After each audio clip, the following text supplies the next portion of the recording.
When last we left our heroes, Danir the Catman Wizard, Asmo the Snackman Fighter, Nara the Drow Sorceress, and Wolfgang the Angelic Warlock, they found themselves imprisoned in the city of Lona Throne after the Elven defense system detected the god-slaying artifact Death's Embrace on Nara. After a lengthy interrogation from Arcanos, the god allowed Danir and Asmo to take part in their studies at the Academy for the High Arcane, while he worked out the details of Nara and Wolfgang's journey. However, history seemed desperate to repeat itself as Arcanos took it upon himself to delve into the captured Fezziwig's mind and created a beacon for Ramses Palto to find. With a message of hope, Arcanos sent the party back to their plane as he prepared to once again subject himself to Project Exodus. Teleporting back to Dragon's Rest, our heroes made an audience with King Bahum and Lady Tia, finally delivering the future king's missive to his former self. With great surprise, Wolfgang soon found himself with the honor and duty of lordship, as Bahum bequeathed unto him the lands of Silver Rock, which the Kench family had overseen for centuries. The moment was short-lived, however, as the seismic boom echoed through the palace. Project Exodus had been executed. With Silver Rock in turmoil, will our heroes be able to bring balance back to the lands before it's too late?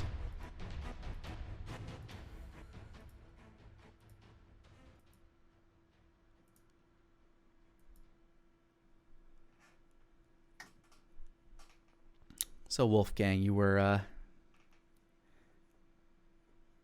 given a bit of time to process everything that's happened, but inevitably one of the first calls to order after such a cataclysm happened would have been to take a meeting at the Kylum Diaboli as one of the, essentially the principles of this move would be to establish another foothold in the region in the city of Silver Rock. So invariably, we find ourselves amidst the somewhat panicked city in the halls of the Kylum Diaboli. We're sitting around a large table. Let me find my goddamn sound that I want. Around the large table in the Kylum Diaboli. Where is that goddamn? There we go. There sits a number of familiar faces. First of all, there's the dwarven cleric Pogan, sitting in his gleaming armor, his bleached hair, rosy nose and cheeks, sits with his legs kind of like dangling off of his chair. Rosemary, the human female ranger, skilled with a bow, but she's mostly specialized in botany, various poisons, and alchemy. The large dragonborn, big beefy boy that goes by the name of Lars wields a massive hammer that just kind of sits beside him. And to your surprise, well, maybe not necessarily surprise, but one of the faces that greets you as you enter the hall and enter the room itself is the face of Miguel, who is not quite his younger self, but certainly in a much better shape than you had found him in the mists. As you and Danir more than likely would enter the room. Nara and Asmo both kind of took off to probably spend some time with each other, as it has been a while, and to allow Nara to focus on some things that have been plaguing her mind.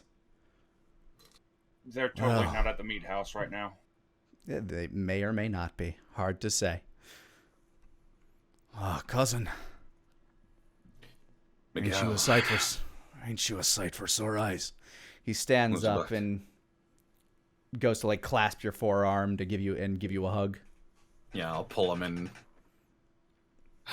It's Good to see you're doing better. Easy there, cuss.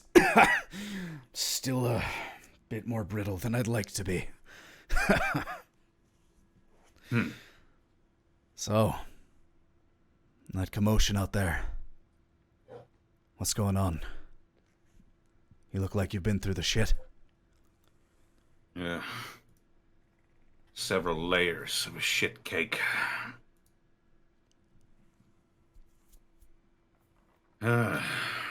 Suppose there's no beating around the bush here.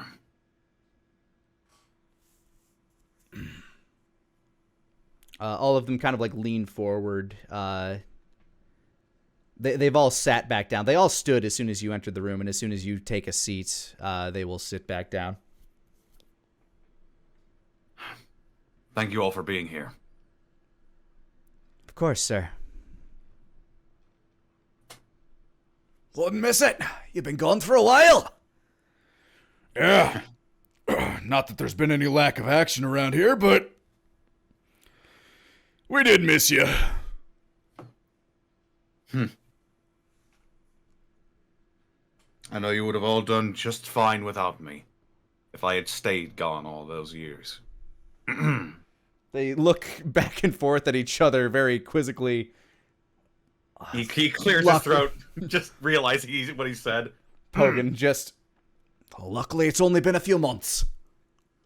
Right. We were curious about it all, but luckily your cousin showed up and he filled in the boots rather nicely. I was only doing what I had to.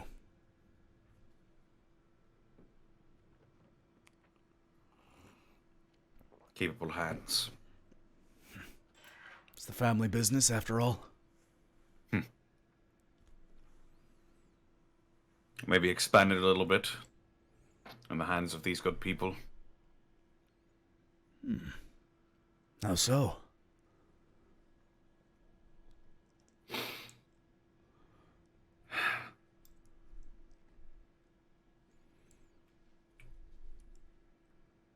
As of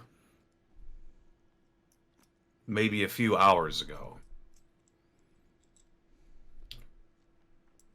I was named Lord and Ruler of Silver Rock. By the sun's very beard! Ain't that the shit? Guess the Kylem's moving up in the world then. That's right.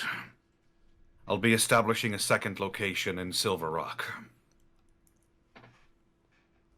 to train more capable hands for the fight that is surely to come. So I guess that means we're here to decide who you're leaving here and who's going with you. That's right.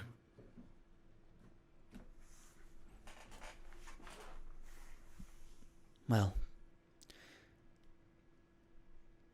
if you need me, I'm willing to move when and wherever, sir. He nods slowly.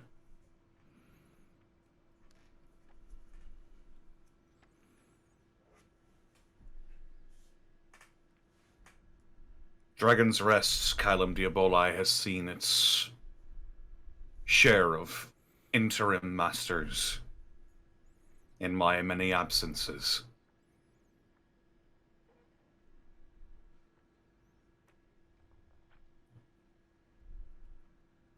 I should ask, though, would anyone like to nominate anyone for the position of headmaster? Lars stands up. I, for one, would nominate Master Pogan. He filled in quite well in your last absence and before Miguel showed up. He's got a good sense of duty. And he has a better way of managing people than me. That's why I'm gonna nominate him. And he sits back down. Oh, Pogan scoots up.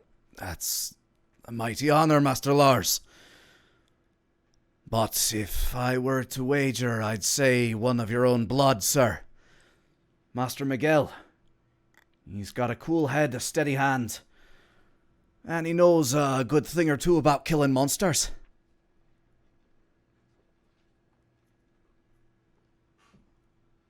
I'd nominate him if I were,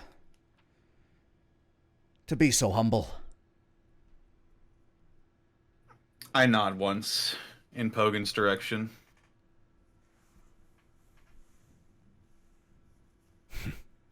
Miguel chuckles a little. If that's what you would deem, cousin, I'd do it for you, but my bones aren't as young as they used to be, unfortunately, and as you know, my head might not be as calm as Master Pogan would lead you to believe if getting myself trapped in those mists for years and years was anything to glean from that. Whatever you deem, I'm there to help.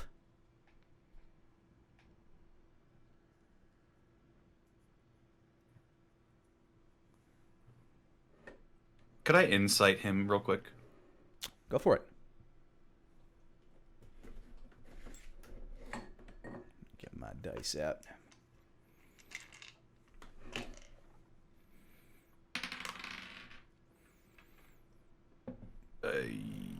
Here we go. That is a 13. I'm basically trying to see if he's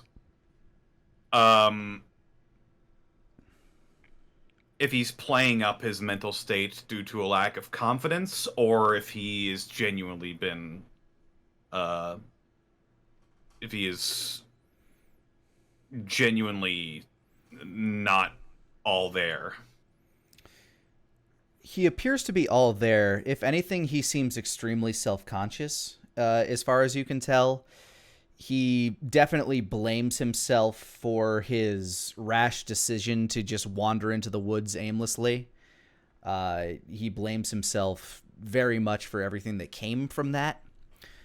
Furthermore, like, he seems to be extremely, like, proud and happy that Pogan would speak so highly of him, but he's worried, basically, that he is unfit for the job because of his previous actions. You might even be able, to glean that some of that is from the fact that he still has that guilt, like that survivor's guilt from letting his brother die.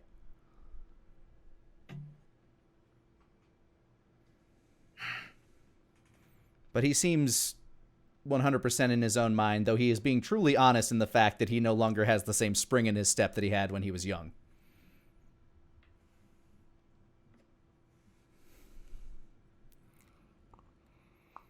Hmm.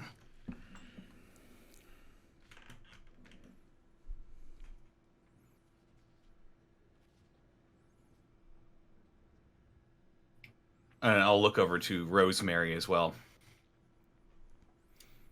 And what about yourself? Either of them would make a fine option. Of course, the name Connolly has a lot of pull in this town. It brings a lot of panache to any position within any organization. Having a Connolly remain in charge of the Kylum Diaboli would, of course, lead to more enrollments, which is always a plus in our situation. Master Pogan, of course, would do a wonderful job, and he has previously. But if I were to lean one way or the other, I would lean towards your cousin. I see. If I may, Wolfgang, Denier. we're also going to have to keep in the forefront of our mind that we're not always going to be in Silver Rock. There may be times where we ourselves are going to need to deploy. So it might be wise to keep one in Dragon's Rest as well as one in Silver Rock for those times where we ourselves need to deploy into the field. I'd been considering that as well. So whichever one you choose to lead here, the other would go with you. I suppose that would be correct.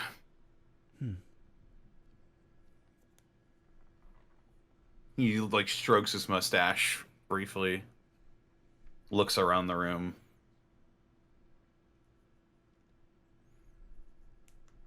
So that's 2 nominations for each of you, then.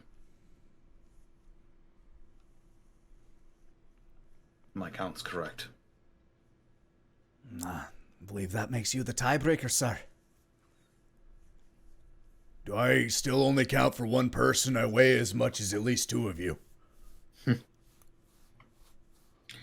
Size doesn't mean everything, Lars.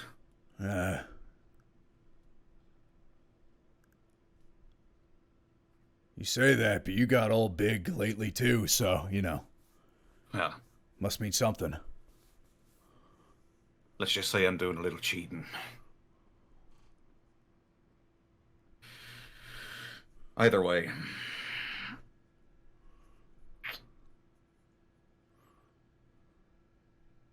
Could I insight Pogan as well? Sure. What are you trying to glean from him? I'm trying to just over the course of his managerial and teaching career in the Kylum Diaboli, if I glimpsed any sort of overzealousness or perhaps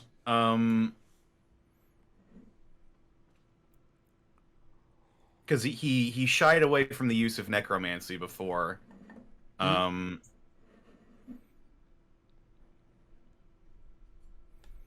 guess I'm trying to gauge if he would be willing to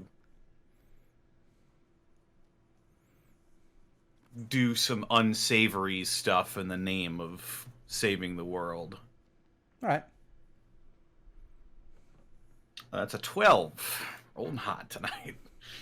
Ow! No Fucking worries. poked myself in the eye. Ow. All right. Well, from everything you've gathered from Pogan, you know that he is a devout follower of the Church of Life.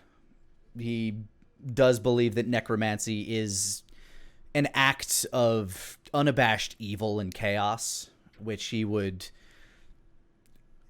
undoubtedly never really condone himself.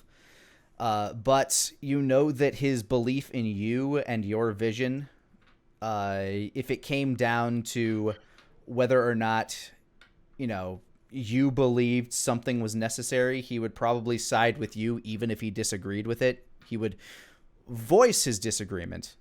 But from every experience you've had with him, from the formation of this school, from when you brought him on, he has shown himself to be very clerical in every sense of the word. Like, he has been very good to try to keep things organized, and whenever you've had to make your absence, he has always filled in as a very good number 2 for you, like anytime you've had to disappear.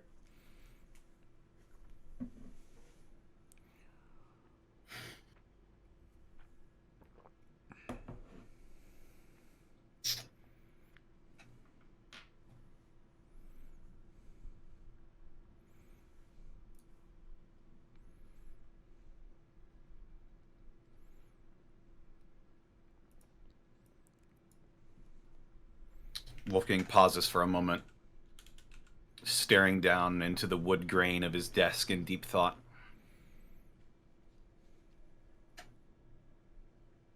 He bangs on the table slightly before looking at the rest of the room. I've made my decision. Lars will also bang the table. All right. From this day forward, I hereby name Miguel Connolly the Lord of the Dragon's Rest location for the Kylum Diaboli. Miguel's eyes suddenly go wide. Are you sure, cousin? Of course I am. I'm always sure. Pogan will stand up, just kind of like crossing his hand over his chest. A very fine choice, sir. And Rosemary will stand up as well. Agreed. And she will kind of like give a curt bow to him and Lars. Alright, as long as I get to keep smashing shit. He nods. You'll have plenty of opportunity for that in the future, Mr. Lars. Fuck yeah. Master Pogan, that means you're coming with me to Silver Rock. I'll make sure to pack my things this evening, sir.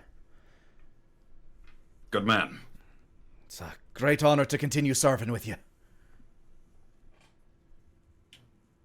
I'll shake Pogan's hand, and then I'll put my hand on Miguel's back. You sure about this, cuz? Not the I'm same very young sure. man I was. He puts his hand on yours. I'll grasp his arm. Still, you're a Connolly. And one thing's for sure. We don't give up. I'll make sure the house continues to stand, cousin. You can count on I trust that. you. To my last breath. Good man.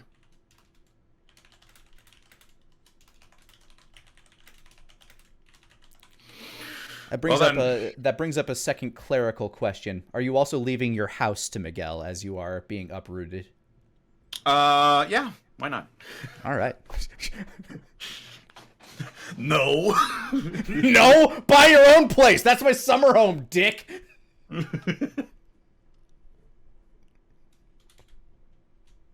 All right, just needed to make sure.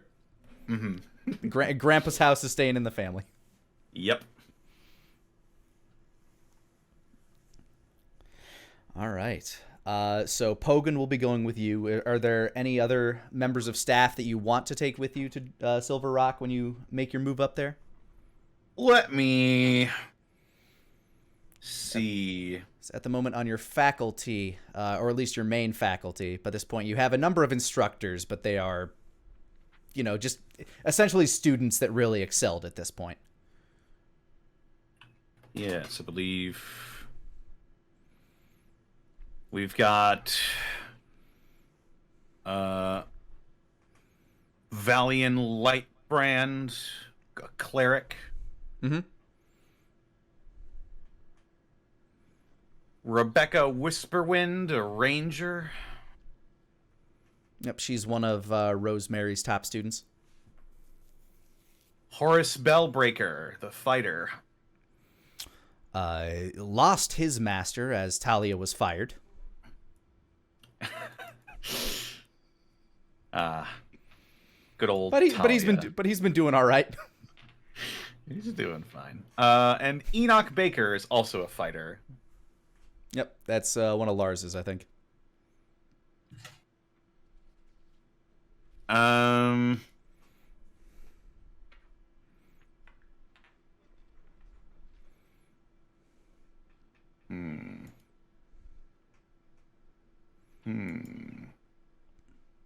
course, there's also the possibility of getting an entirely new staff up in Silver Rock.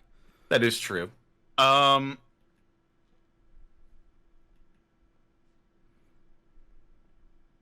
Let's take Rebecca.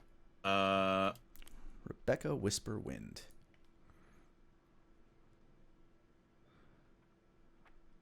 All right, back up to my notes.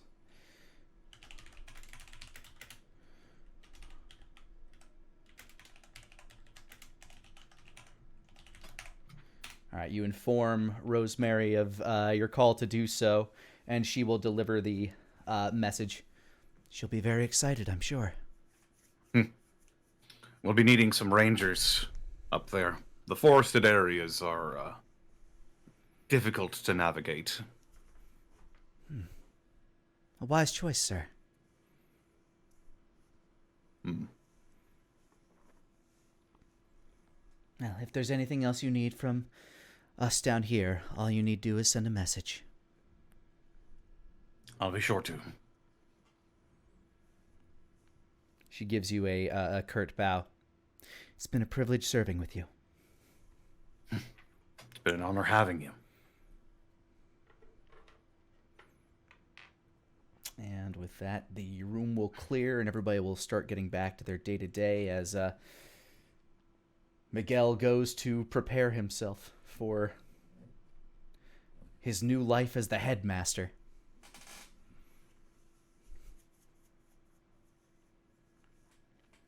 All right. Inevitably, you end up getting back home. Jamat, overjoyed to see you. By this point, little Elliot is actually able to walk around now. He still transitions between walking and crawling, but when you open up the door, you get that hit of that fireplace, the crackling smell of the wood, the smell of Jamat's cooking, and you actually see little Elliot crawling around on the floor, and he'll look up at you. Well, look at you waddling around, pup. What's that? Who's there? Master Wolfgang. Jamat. By the gods, he came back! And little Elliot actually kind of gets up on his two legs, starts waddling over you. Dada! Yeah, come here. He's like, by the toddler definition of a sprint is basically what he's doing over to your knee. I'll run over and I'll lift him up and spin him around. Look at you, you're getting so big. Da da da da da da da da. Ah, look at you. Look at you. He's almost as tall as me now. He is when he's on his hinds. I was gonna say if you didn't come home. If you didn't come home soon, I was gonna have a lot more trouble carrying him around. But it's good to see you, sir. It's good to see you too, Jamat. By God, where have you been? That's a conversation to sit down with a drink over. And it's a bit too early for that. He kind of gives you a second glance. You have been through it, haven't you? He just smirks and shakes his head. You know,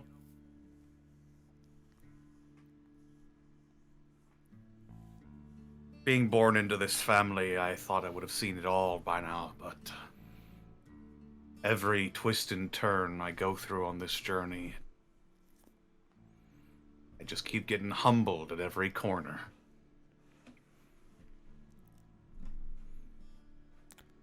Denier, would you also have returned with Wolfgang to his home? Or would you have headed off to your own place? He would have probably escorted Wolfgang back just to make sure nothing happens. He's kind of just staying off to the side and just letting Wolfgang have his moment. Oh. He knows that he missed him. Well, Jamat would certainly notice you kind of standing in the back. Oh, Master Denier, don't just stand back there. Come on in.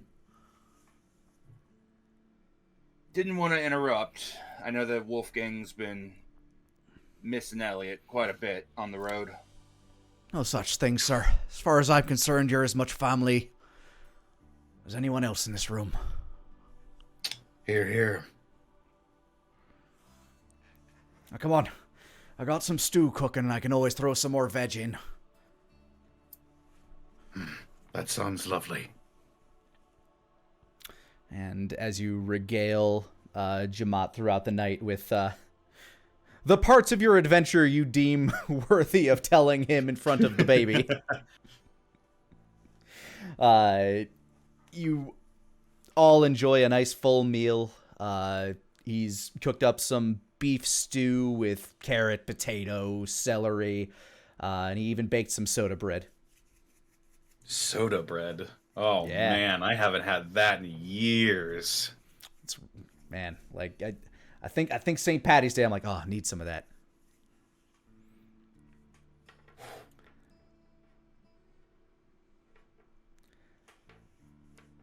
You also inform him that you'll be moving, and he's like, Yeah. he's less excited about that, but he deals. I guess I should get some people together to start packing up then. Feels like we just got this place in order, but... Life comes I'm at sorry. you fast, Jamot. I'm sorry, you said you were a lord now. He like cocks his head to the side. Yeah. Lord and Master of Silver Rock. To lead its people into a bright new future. Bloody hell. If I might say, it's about damn time the dragons made a proper choice for that damn territory. The monsters that lived up there. Not good people. His mouth sort of flattens. You don't know the half of it. I heard the manor burnt down. You wouldn't happen to know a thing or two about that, would you? He just kind of winks. He just gives him a little smile. Stories for a nightcap, I suppose. Mm-hmm. Not in front of the baby. He's splashing around in the soup. I might have something that can help you out, Jamont. I got my tower, and I got a couple empty floors on that tower. We could easily take everything that you and Wolfgang wanted to take with you, put it into the tower, and once we get to Silver Rock, I can summon it back. Well, any help would be appreciated, Master Denier.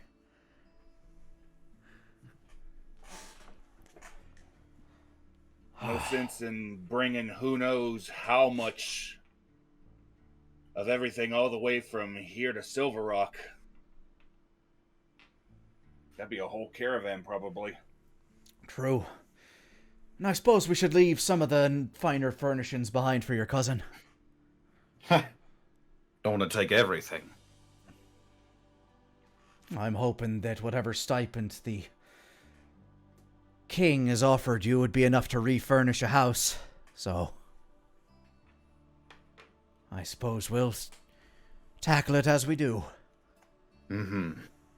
And worst case We'll have some other- Worst case scenario, still have our house in Amberglade.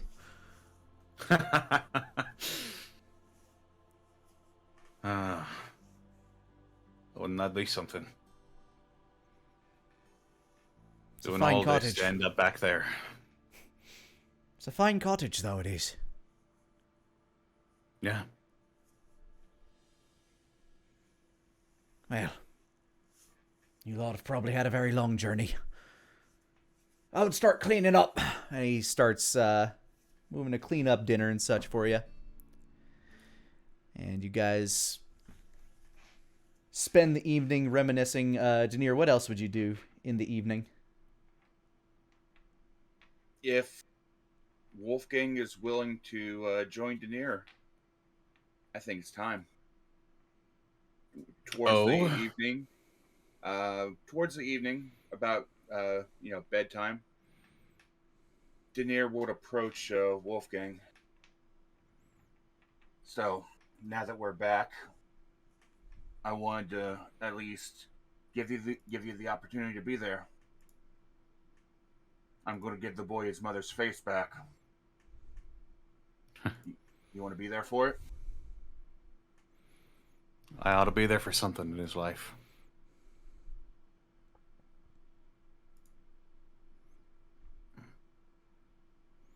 Good deal. Let's get it done. I'm not going to take us into the dream, because last time I did that, he hurled me like nobody's business, but I think we can get it done from just outside or, just beyond his visual range. And when Wolfgang is ready, Wolfgang with his... I'm going to attempt to pull Wolfgang into a dream trance with me. As long as he's Hard. willing, I'm not going to force anything, but Mm-hmm. Yeah, I'm Wolfgang, willing. the world starts to go kind of like dark and fuzzy around you. You feel as though you're drifting into a deep, deep slumber, but you don't feel as though you are losing consciousness. It's a very odd feeling, like you're very floaty, almost lightheaded, almost as though you're leaving your own body. It's a very familiar sensation to that you had when you were in the Dreamwalkers camp in the Feywild before you met with the fairies.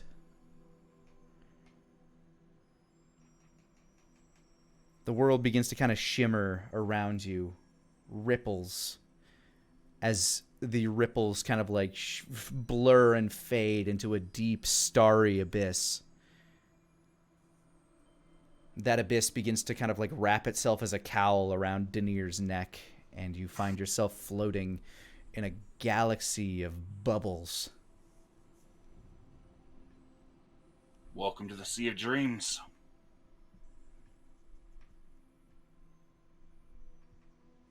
Oh, goodness. Beautiful, isn't it? Yeah, you basically find yourselves, if you turn around, you would see that directly behind you is a... Denir, how would you describe your dream manor from the outside? From the outside, it would be it would first off be inside of its own little bubble, but it would be this weird, almost amalgamation of different pieces, each piece representing Denir's psyche.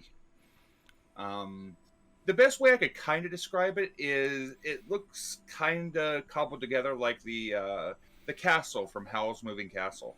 Okay. So yeah, this weird Frankenstein amalgamation, almost monstrosity of a building kind of looms behind you.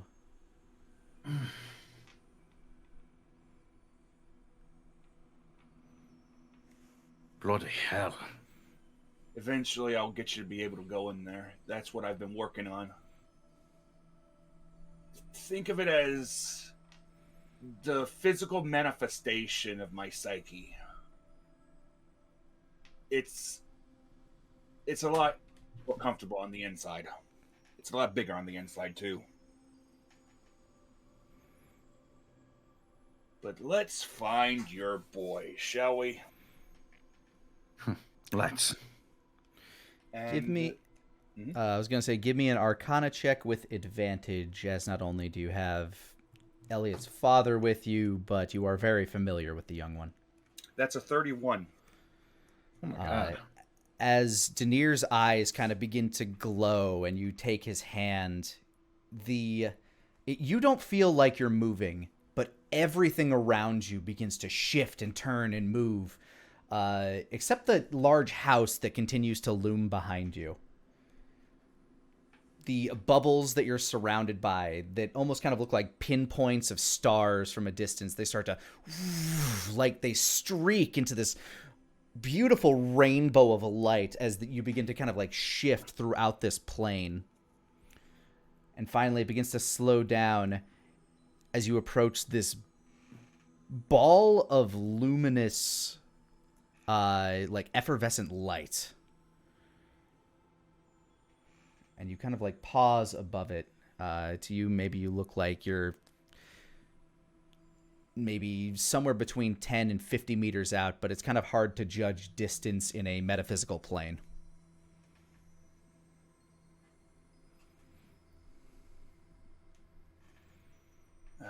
Here it is.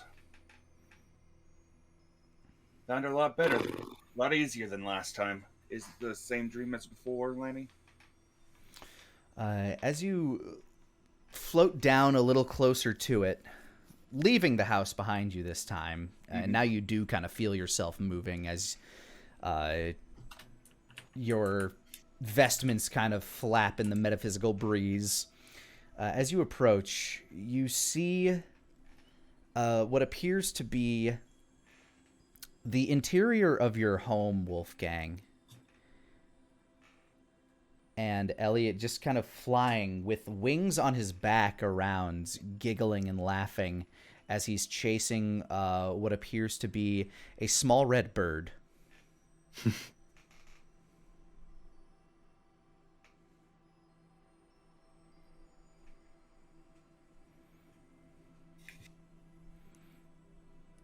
Well, look at that.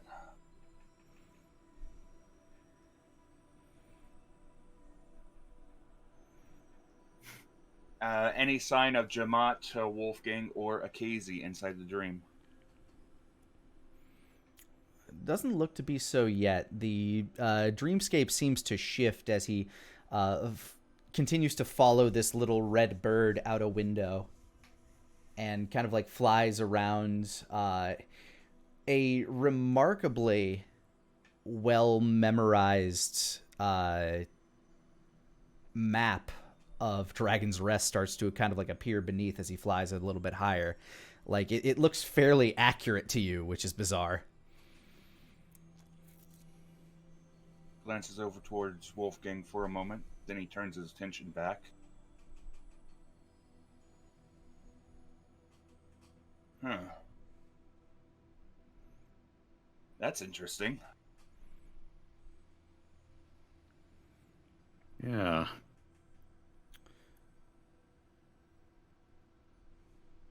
Elliot just kind of like floats above the city as the sky grows a bit darker, and then he just his attention seems to turn towards the moon.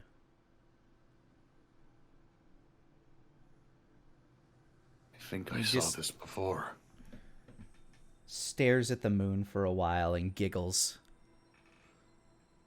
His wings stop flapping and he just kind of like sits down in midair. Kind of resting on a cloud, it seems. I was about to say if he didn't have one, I was going to manifest one under him.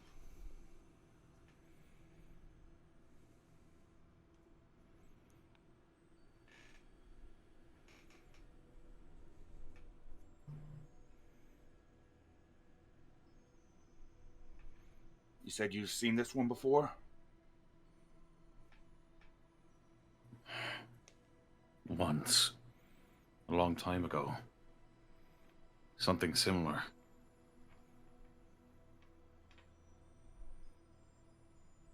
Good thing or bad thing? I can never bloody tell.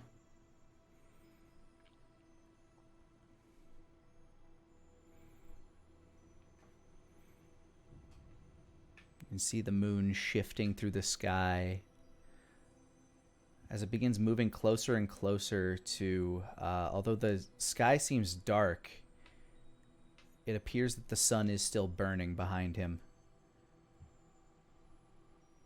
And he continues watching the moon as it eclipses the sun.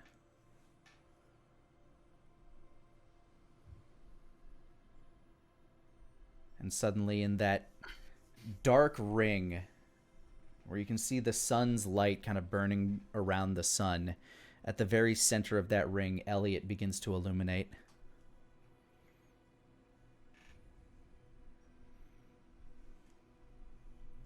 And you can hear him giggle.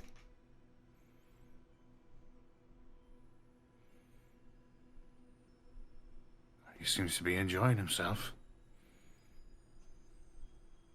Yeah. So he's got a connection to both the sun and the moon.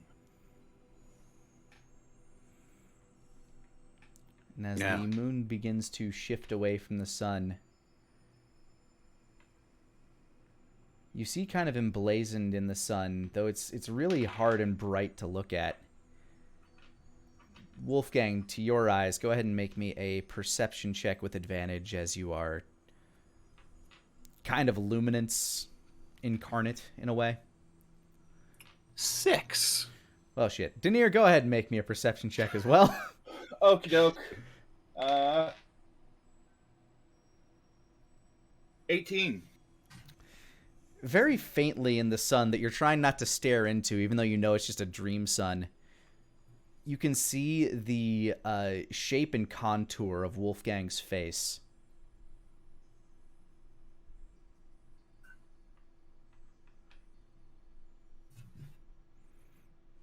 He gives a little bit of a smirk. He You cocks see his it? eyebrow. See what? He brings up a small, a teeny tiny little handheld image of the sun, and he begins drawing out Wolfgang's features in the picture of the sun. Sure enough, as Denier begins to point it out to you a bit more, you can see the features as you kind of glance back and forth. Me. I look at the moon. It's not like the moon that floats above your head. It does not have the single crater point known as the eye and the or the slash across its back known as the scar. It's just a white orb.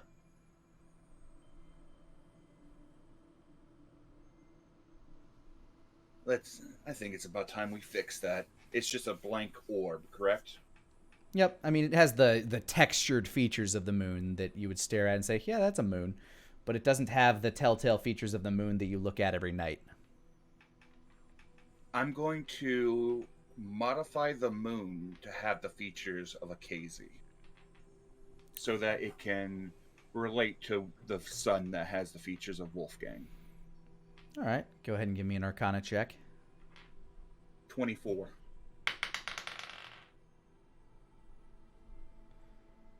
The moon begins to contort and shift, and Wolfgang, you see as Denier begins to morph it into the features of a KZ.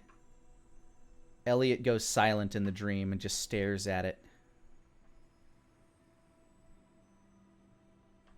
And as it takes full shape, he kind of like tilts his head to the side and begins floating towards it a bit more.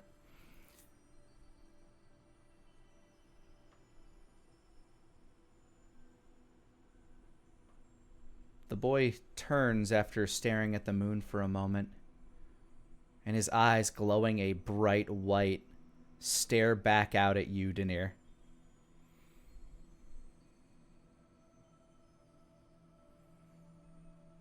He does nothing but simply gives a warm smile. You don't even know if he can necessarily see you, but he is staring directly in your direction.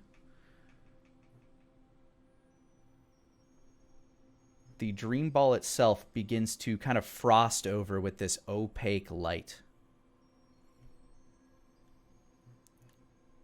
Once again, there seems to be a force deep within this child that seems to be able to invoke this power to kind of like push out your influence, but this doesn't seem malicious. It just seems reflexive. And as as it frosts over, he turns back and continues staring at the moon silently. Denier stops, looks at Wolfgang, looks back at the frost, looks back at Wolfgang, and holds two hands out towards the bubble. I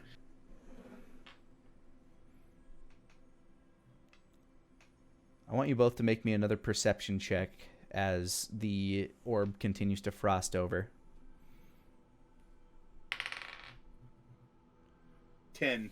Another 6.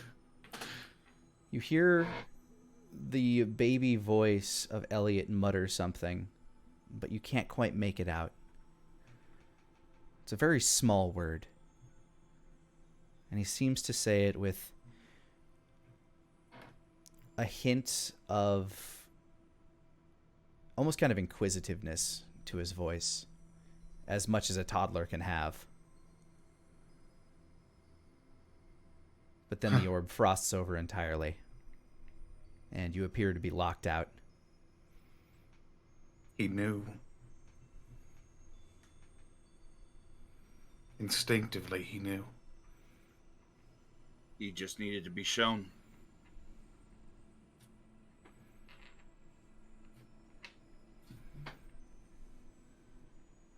Tears are streaming down his face. Thank you.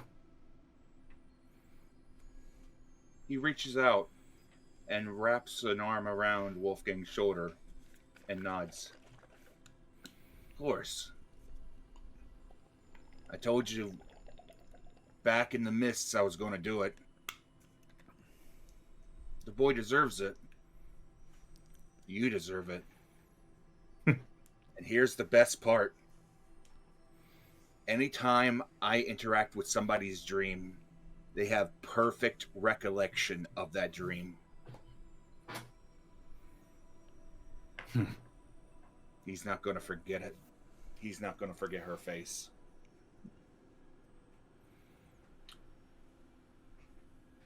Wolfgang pauses for a moment. Looks at the image of himself in the sun. Thinks over all the things he has to do, all the things that are to come, all the life-threatening situations that he's survived, and all the ones that he's going to have to in the future. And he puts his hand on the edge of the bubble and he says, "They won't take your sunshine away." It feels warm to the touch, and as you feel it, you feel kind of like a reciprocal pulse.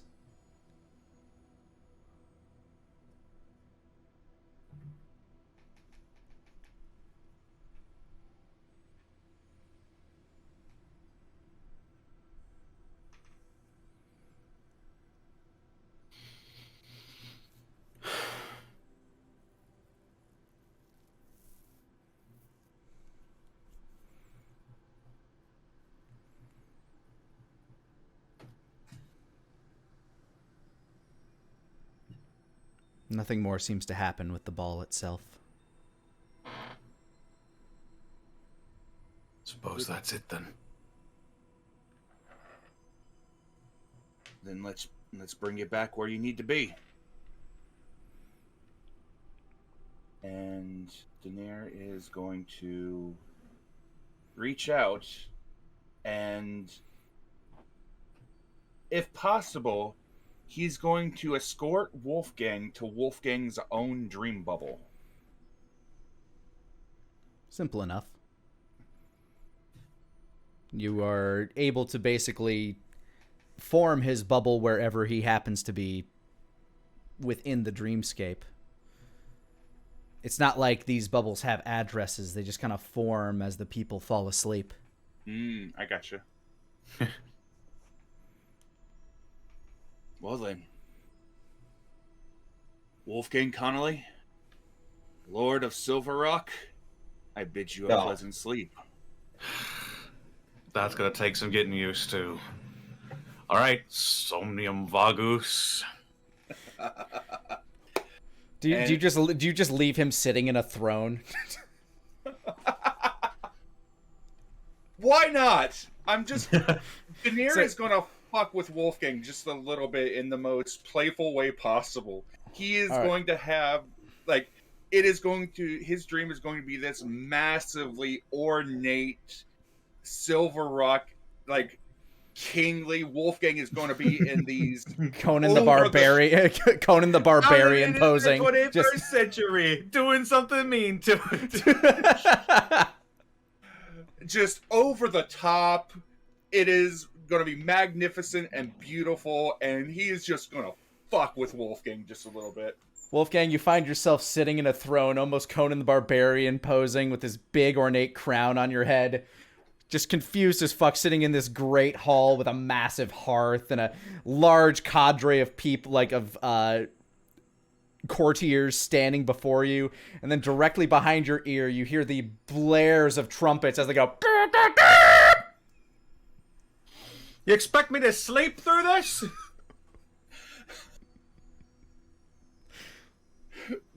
A very faint, very distant laughing of Daenerys as Daenerys goes back to his mind palace and does his own thing with preparations and practicing and, so on and so forth. Speaking of your own thing, can you give me future Daenerys a arcane check? Oh, most definitely. Daenerys Prime gets himself an arcane check. Let me first off switch over, and then Arcana. That is a 25 for Daenerys Prime. As you get back to your mind palace, the door is ajar as you enter, as if it was opened before you had gotten there. Daenerys enters, walks in, closes the door slowly. As he begins looking around. As you glance around, you notice like a few paintings kind of tilted on their axis. Okay, somebody's just trying to mess with me at this point. Shift them back and continue on. As you follow the path of tilted paintings, you end up in one of your many, basically what amounts to your dream palace's library. Ah, okay. And sitting on the first table in the room is a blue scroll. Just neatly presented, and there appears to be like a spotlight shooting down at it, as if saying, "Don't fucking miss this." Hey, look at me, stupid. Yep. He walks over, takes a scroll, and begins to scroll it out. As you open it up, it looks to be a blueprint of a very complex piece of machinery. And on the corner of the note appears to be a message written in Gnomish. Do you speak Gnome? I do not, but I do have comprehend language. All right.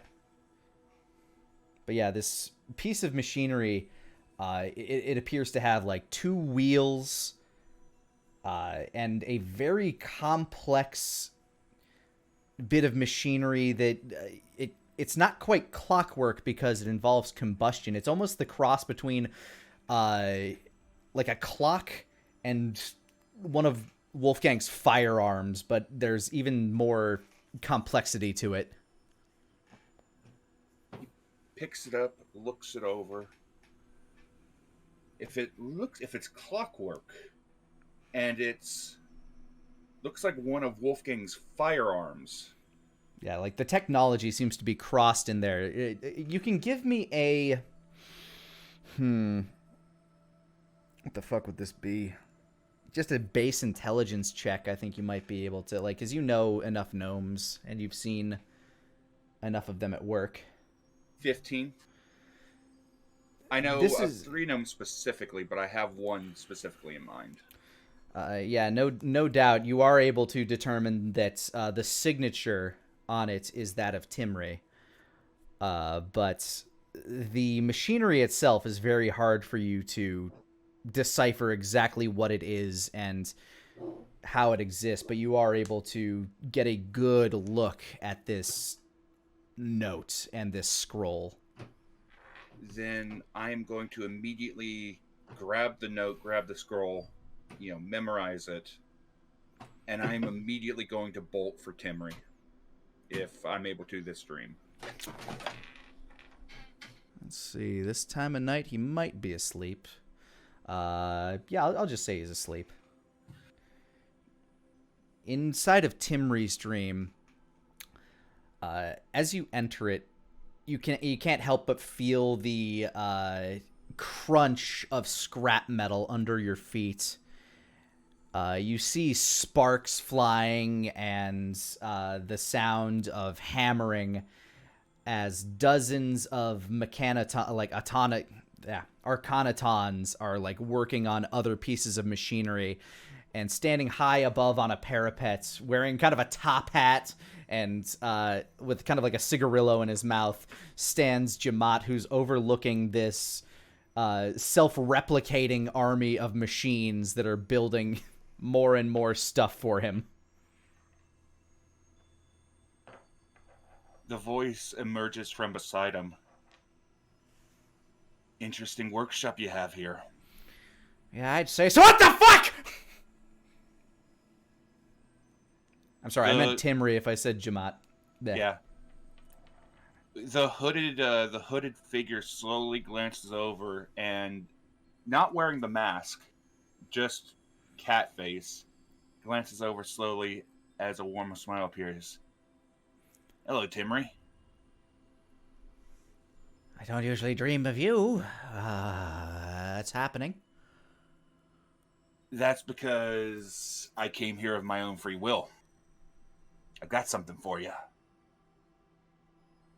He seems confused. Okay.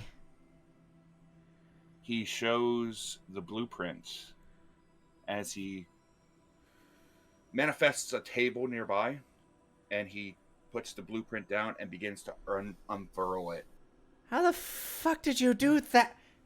And he, like, as soon as he, like, looks, like, he kind of, like, glances down at the blueprint for a moment and looks back up at you and then immediately double takes. This is... I've been working on this for years, And then he notices the note in the bottom corner.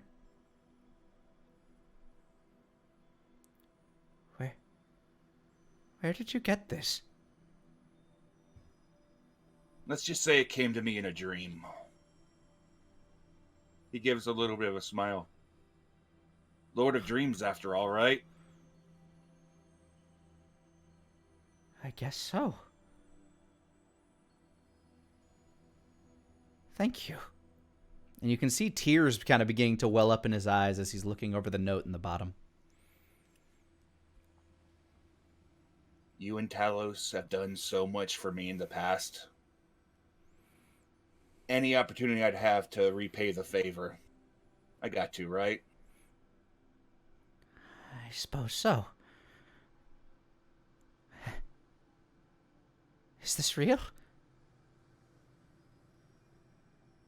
Of course it's real. Sure, it's happening inside of your head, but doesn't make it any less real than what it is now.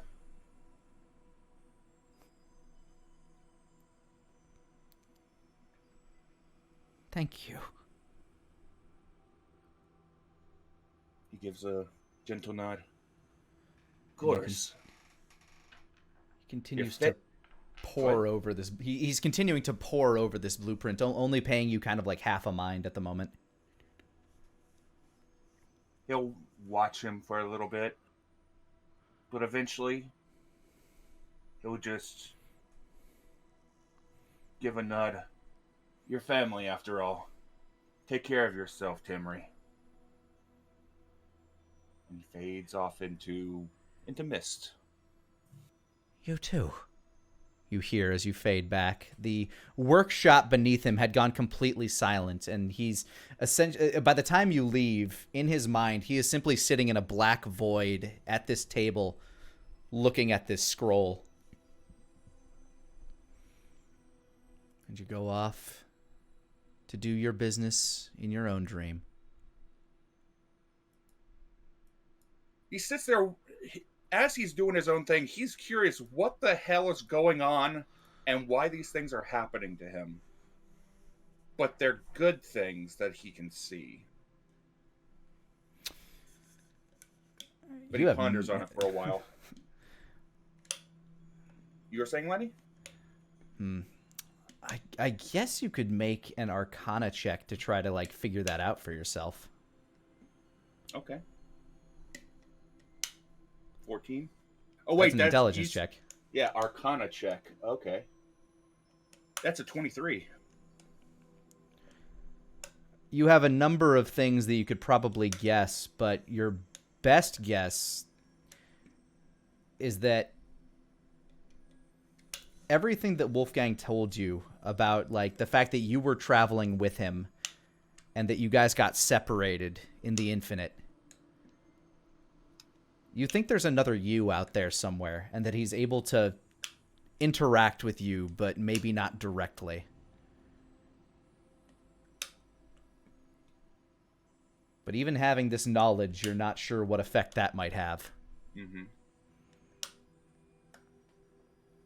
Timelines are wonky like that. But as Denier does his own thing, in some part of the if that is what he thinks it is, Denier's going to leave some kind of like a marking or what have you inside of his dream palace, basically thanking his counterpart. And he's just going to do his own thing for the rest of the evening. All right. The next few days fly by as preparations to move begin to take hold. And finally, about 3 or so days later, a caravan is set up and you guys are ready to make your way to Silver Rock. The caravan itself will take a while, but you guys are given the ability to essentially teleport to Amberglade and then make your way over there. So it takes you significantly less time.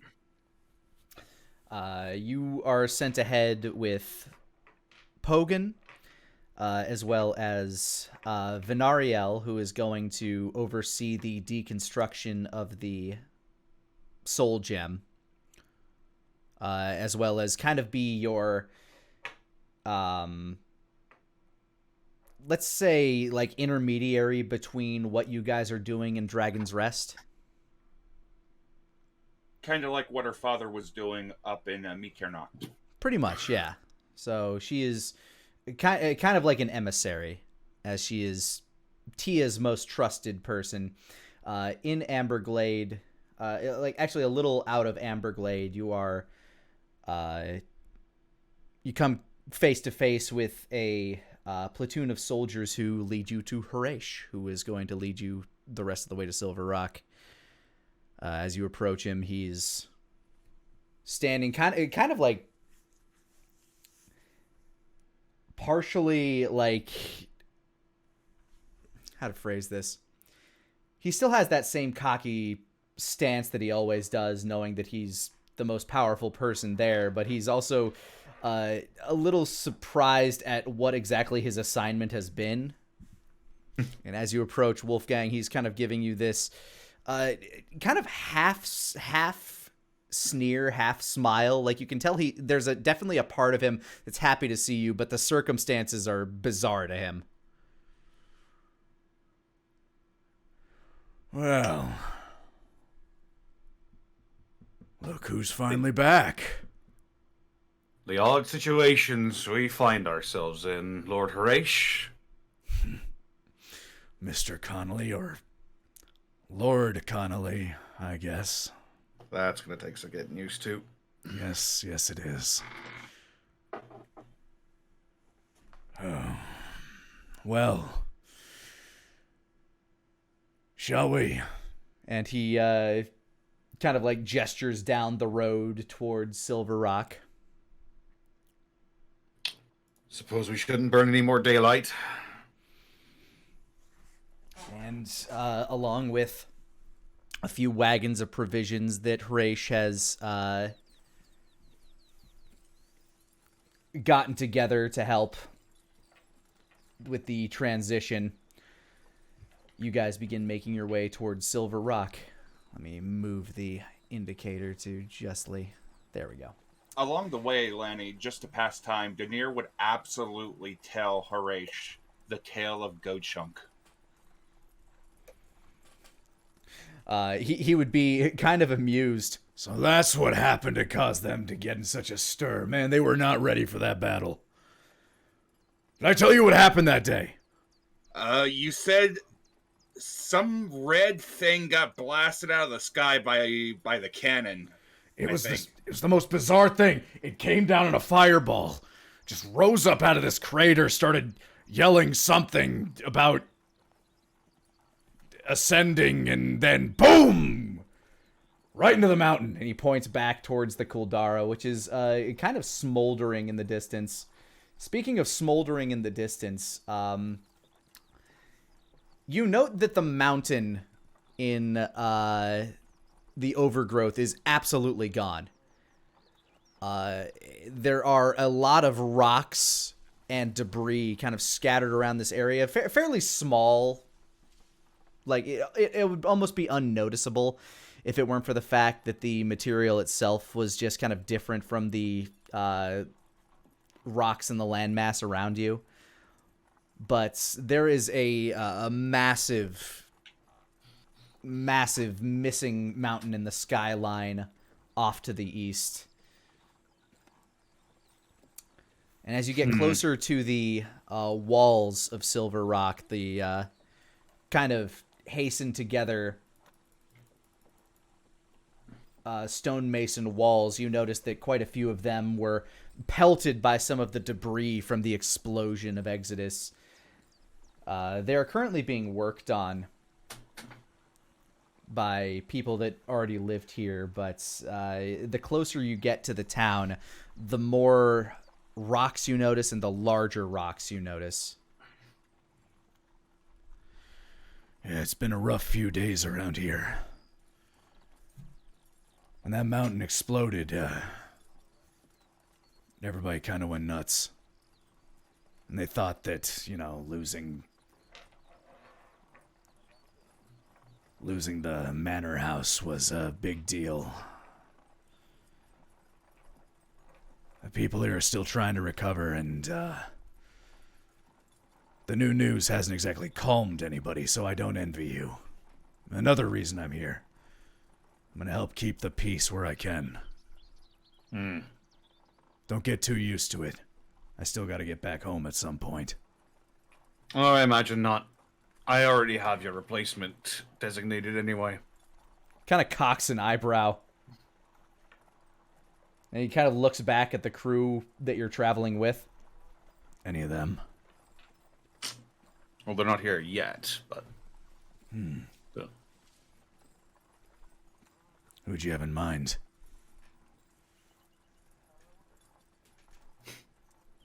Well... I was kind of hoping you would stick around for the appointment ceremony. Wanted to be a surprise. I'm not much for surprises, but I'll humor you. You're totally going to test him, aren't you? What? Daenerys was looking at Harish. He kind of glances down at you. If the new lord of these lands deems them worthy, who am I to subject myself into it? Reaches down to his belt, pulls up his flask, and takes a sip. Kind of offers a little to you, Wolfgang. He takes it and he takes a swig. It's a very strong, salty mead. What the hell is that? Fermented it myself. Uh-oh.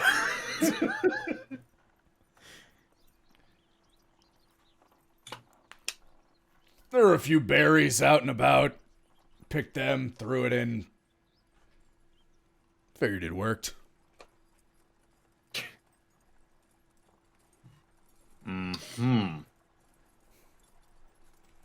I looked at Daenerys. I might need your help later. Constitution check! Daenerys gives a little bit of a chuckle.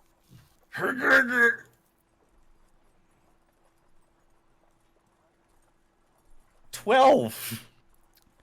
Best roll of the night. It definitely burned a bit going down, but being a mead, it's not like a hard alcohol, you know. At the same time, somebody of Horatius' demigod-like constitution, this kind of rumbles in your stomach. It feels like you just drank a couple of rocks for a while.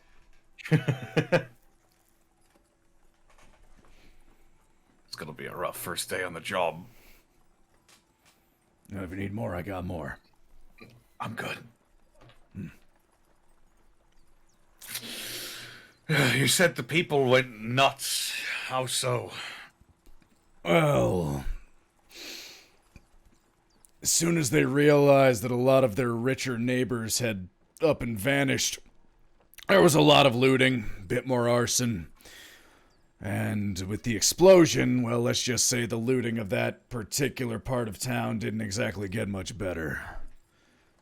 Those that were guards were off in the army, and many of them are still our prisoners of war. So you don't really have much by way of law and order going around this town right now.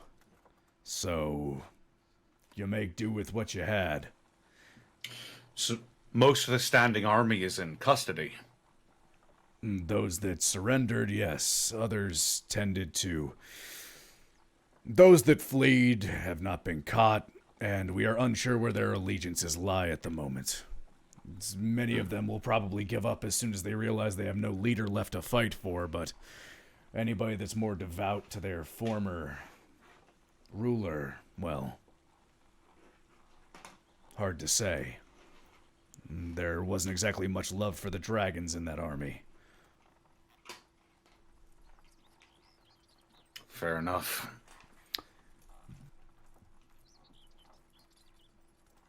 As you make your way into the town itself, sure enough, it's pretty roughly damaged between the debris of the rocks that had flown out from Project Exodus. Even a few like whole trees you notice have actually made their way to be like thrown by the sheer force of the explosion into this town.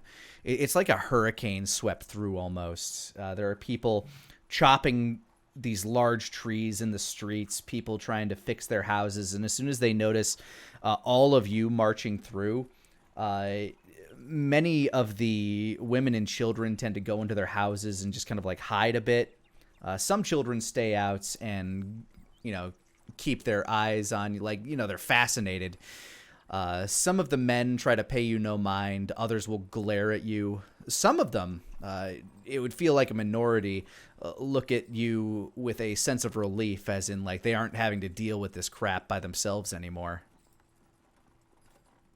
But there are a lot of wild animals just kind of, like, wandering the streets. Dogs, cats, chickens, even a few cows here and there from the farmlands that have been not only taken away to make room for the large walls that you passed by, but that had been either looted or destroyed in the ensuing chaos of what happened after you guys had previously left.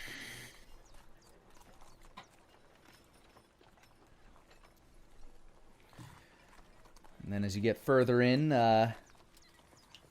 towards town center, towards the hill near the maw, like the hill overlooking the maw, sure enough, the houses are more and more kind of burned out, especially in the more luxury prevalent districts surrounding the large burnt out Kench Manor. Well, He kind of points to the burning rubble, like the burnt rubble, the charred skeletal remains of the Kench Manor. welcome home, Lord Connolly.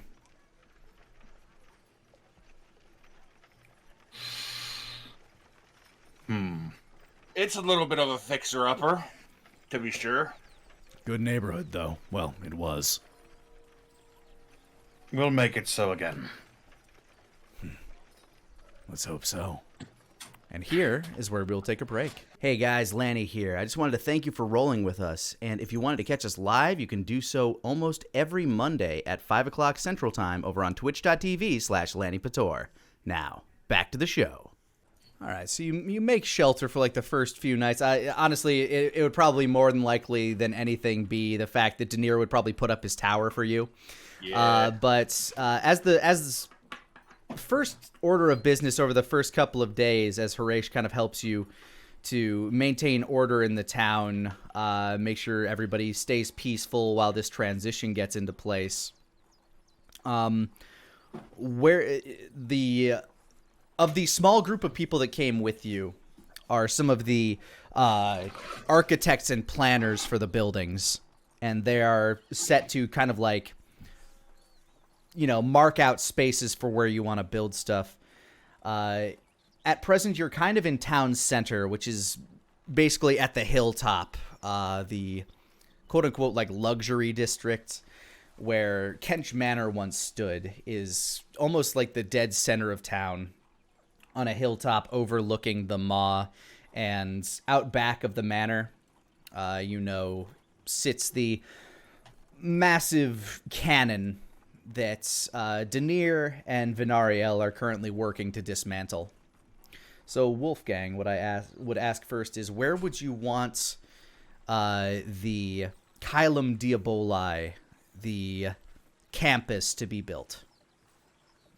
there are a few districts to work with. You have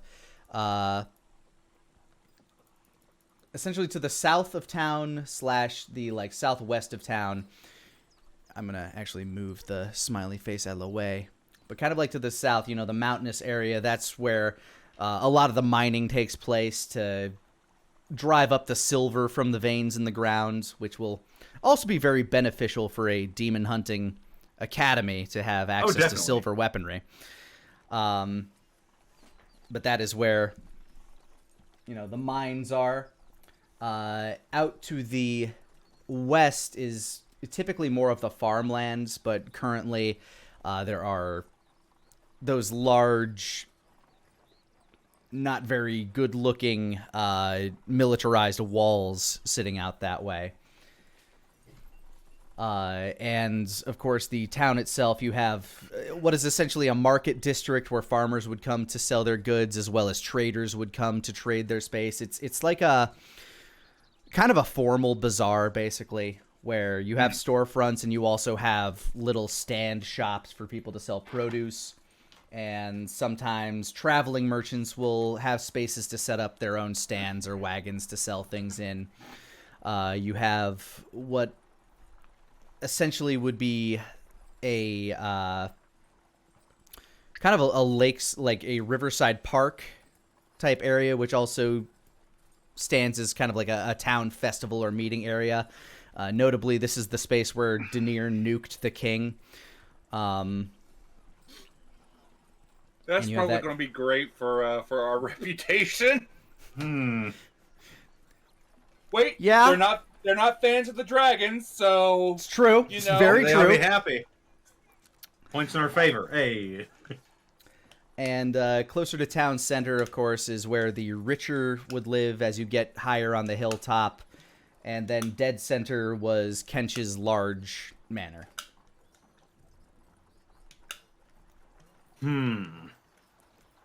We also have the base that was hidden in the mines that may partially be burnt from Eadric Kench. It's true, but getting to that, getting all of your students down there and into that is kind of a pain in the dick, I'd guess. I'm not going to tell you where you should and shouldn't build, but I believe Ramses himself burnt that down. He threw a fireball into the entryway. The scaffolding of it all still exists, but yeah, that place is kind of burnt asunder by the man that was using sorcerers to essentially alchemize more silver out of the rock beneath the town.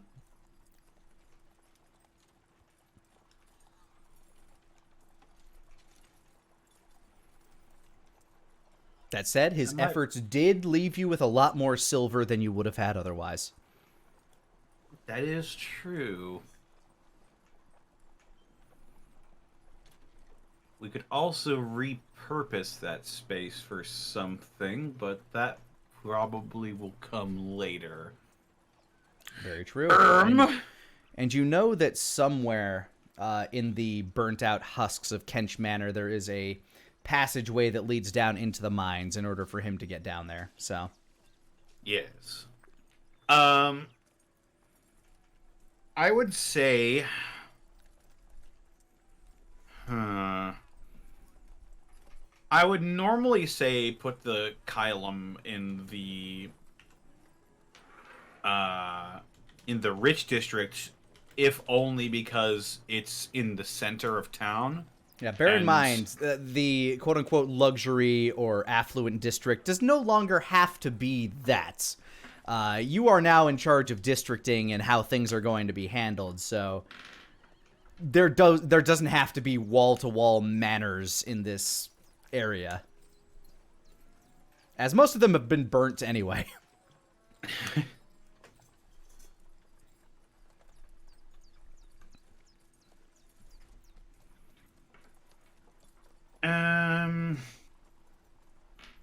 Yeah, I would say in the center of town, just because if there's a crisis, they would be equidistant to whatever part of town that would break out in. All right, so you will build the Kylum Diaboli where Kench Manor once stood. Yes. That might be useful because there is probably all that underground underneath Kench Manor that was probably not burnt down. So all like the dungeons and everything like that could potentially be useful for the Kylum. Oh yeah, there's plenty of space that can be repurposed and refurbished. Plus, there's a bunch of weird, gross, bleeding god necromantic fuckery that might still be lingering that we'll need to take care of. Yeah, and it'll be great for training. Just it's great. Is there a teleportation circle in Silver Rock anywhere? No, but you can install one. It will take time for it to be made, but we can do that. Yeah. You will have enough mages as soon as your convoy of contractors and workers show up. All right. With that, would you want your personal home to be built into the campus, the Kayam Diabolai campus, or would you want it separate?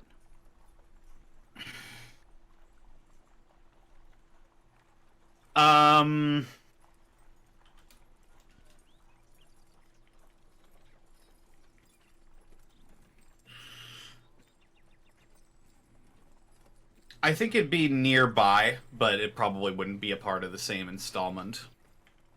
All right, so it'll be adjacent to the campus.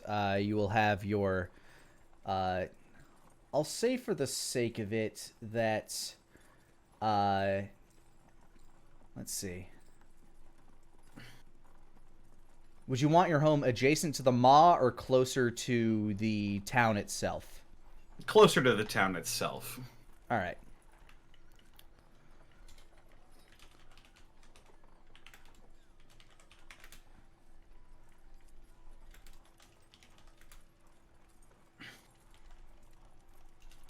All right, so while the Kylum Diabolai will be dead center, your house will be set on the streets, almost kind of like...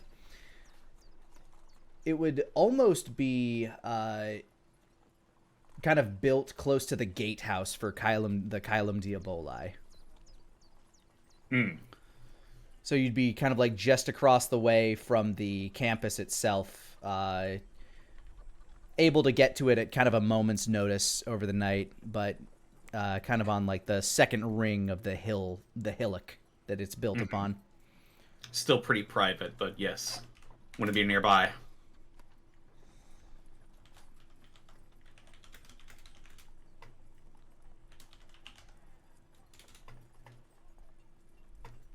All right, this being the Lord's house, it will be the largest. You will have plots of land on either side for gardening and just security reasons. Your house would have a guardhouse.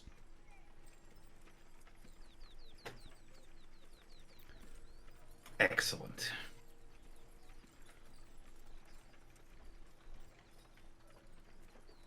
All right. And for the rest of the affluent district, how would you want that parsed out? Would you want it to... would you like to absorb some of that into the Kylum's campus to, you know, make room for, like, dormitories and stuff? Like, how would you want to space out the Kylum Diabolai? Because at the moment, like, if you choose to, you can have, you know, like... dormitories for it, like, you know, staff dormitories, and even some for like the guild mates themselves. The large backyard that leads towards the cannon is being turned into training grounds, basically. But essentially, in the campus, as kind of like a base, it simply operates as kind of like a guild hall and office center. But if you would like to add like dormitories and things like that, just let me know. That might do.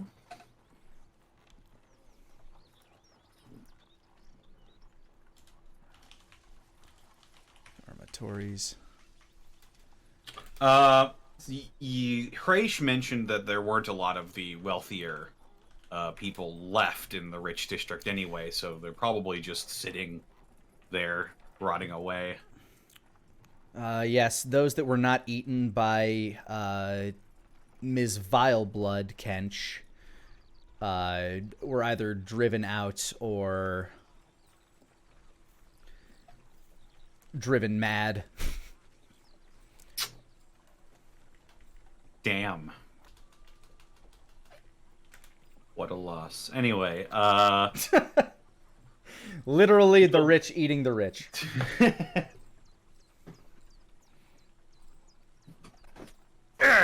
Yes, I believe I will, in fact, absorb that district into the Kylum Diaboli, sort of making it into like a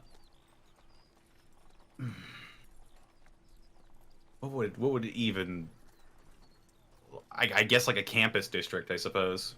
All right, so it's more of a campus. Would this now that's the Kylum Diaboli. Would you also basically you'll need a place to set up your constabulary or Yes. whatever peacekeeping force you're going to have for the town. Is that something you would want the Kylum Diaboli to handle, or would you want that to be its own separate entity? Ideally, I would want that to be a separate entity. I was thinking, how many of the Silver Rock soldiers do we have as prisoners? Upon asking Hooray, she would let you know that you have of the soldiers that were either conscripted, enlisted, or just, happen to be of the conscripted and enlisted that they happen to take prisoner, probably about 250.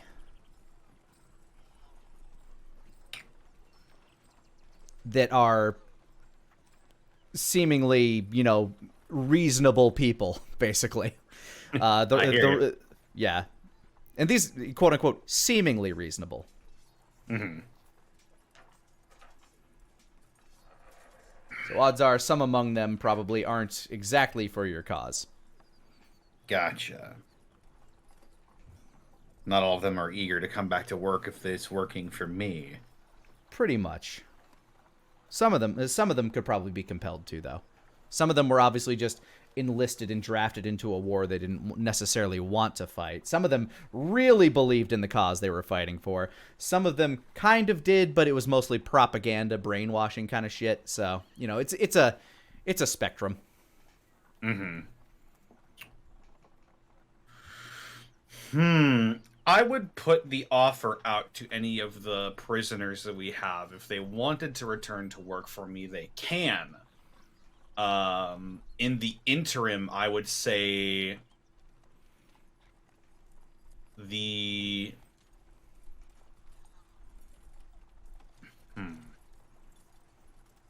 don't want to necessarily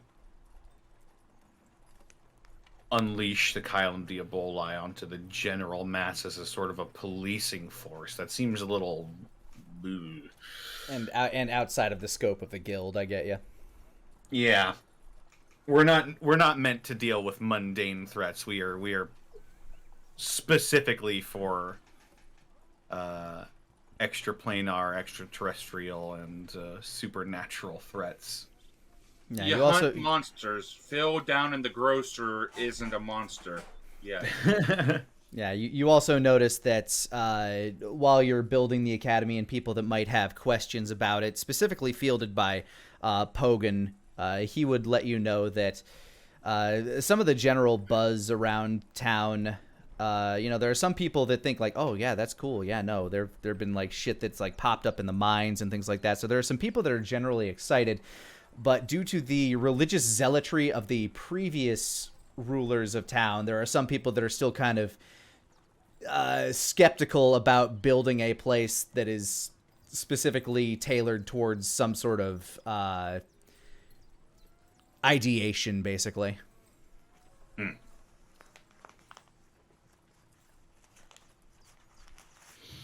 Pogan tries to soothe your worries, saying that, like, in time they'll realize what you're doing here, but people are still worried about everything that happened in the past, and change is always understandably scary. Change is very scary. I'd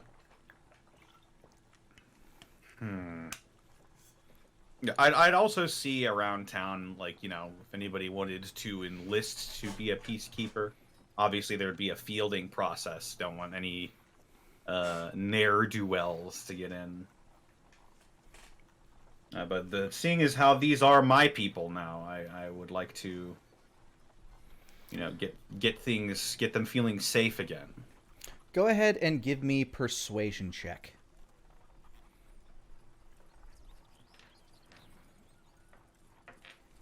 14? As you're out personally fielding this, there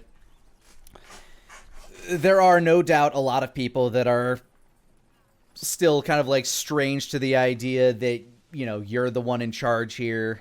A lot of people are feeling kind of weird about it. There are some people that are like traditionalists where it's like, this place has been under Kench family rule for years and years and blah, blah, blah. Again, some people are just kind of like weary of change, but you have some people who are excited to try to get their home back in order. So just in general, you're able to cobble together a small militia of about, 25 people to try to help keep things orderly and to answer the call if something were to go wrong. And you help them organize with some of Horatia's men to basically find a way to get better organized and be able to go out and settle disputes as need be so that the soldiers themselves don't have to, except for explicitly violent people. Mm-hmm. Yeah, you're able to cobble together like a small cadre of people, and that seems to be going over well. The fact that you have actual townsfolk handling the business of the townsfolk and not having Horatia's military might be the thing that's trying to keep all the order. Right on. That said, at the end of your third day really putting this together, somebody comes to the tower. You get kind of like a knock on the tower door at night.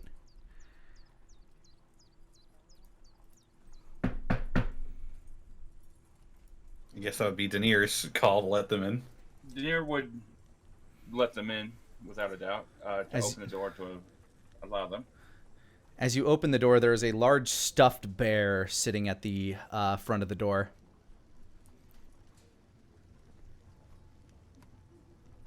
Wolfgang, we got an old friend showing up. She's already here. You hear a voice coming from behind you, Daenerys. Already here, love? Daenerys will step out of the way to allow the bear in. If the bear walks by itself. It does. It just kind of wobbles in, its head kind of like bobbing back and forth. Like a Satoshi Kon cartoon. It sits down and Flix just kind of like stops doing her great gazoo pose on the back of your couch and rolls over and kind of sits in the lap of the bear. Hello, Flix. Been some time. Hello there, Lord Connolly. I'm still getting used to it. Well, I assume it comes with a bit of power now, doesn't it? Indeed. Then Probably enough perhaps power to give you back some of the land that's rightfully yours. some of the land.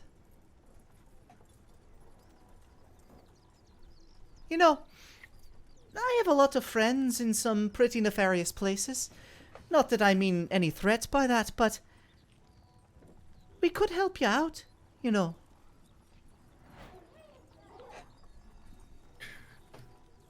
He folds his arms in front of his chest and looks down at her. I mean, a little person like me, I can get into places that, say, you can't. I know people that you don't know. And, of course, I can make sure that any rumblings about your new position could be quelled rather quickly. I hear a lot of words from a lot of mouths. And I can help you avoid a lot of trouble. All I want is my ancestral home.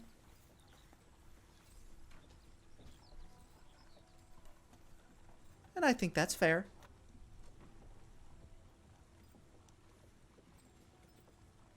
Remind me again, like, the entire land of Silver Rock used to belong to Flix's family, that is correct? At the very least, the land she is referring to are these specific hills. Whoops, did not want the second one. And while some of your minds do run through that,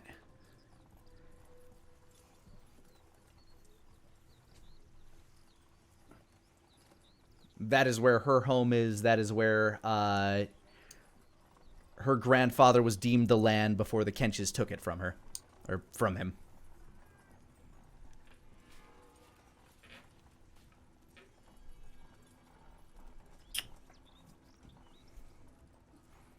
That would cut your supply of silver, most definitely. Unless we can come to an arrangement. Very true.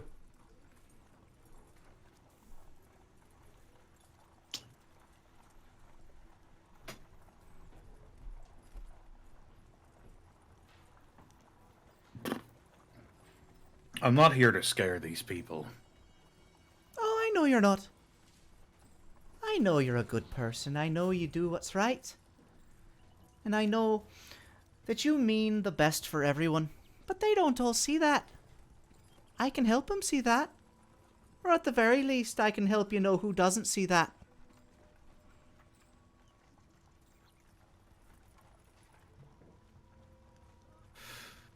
You know, that sounds useful. I look over to Denier briefly, just to sort of gauge his thoughts on all this. Denier doesn't. Denier realizes how much some under the table characters can prove, but he's also seen a lot of damage that can be done via Silver Rock. But at the same time, he was the one that brought up to Flix about potentially being able to get some of the land back for her purposes when they made negotiations to get into Silver Rock in the first place, which Flix helped us get into the mines. And Nier will be making tea for everybody right now.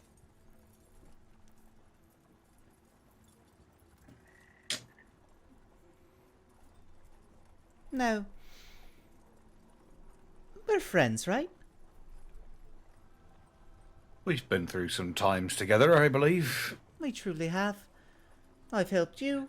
You've helped me. We've helped each other, and I'd hate to see that have to come to an end.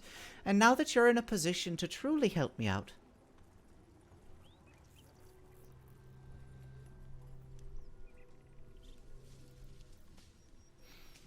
Because, you know, I have a wider reach than I think you believe.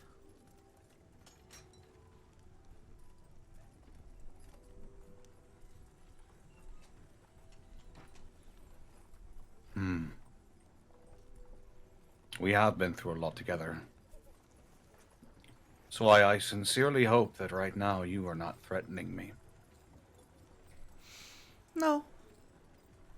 I would never do anything to harm you. That said, there also might be things that could compel me not to get in the way of things that might want to harm you. Such as you disagreeing with previous promises.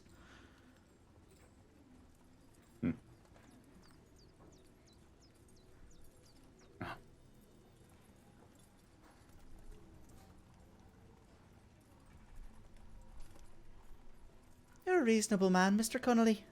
We've been able to work things out before. I can't imagine we can't here.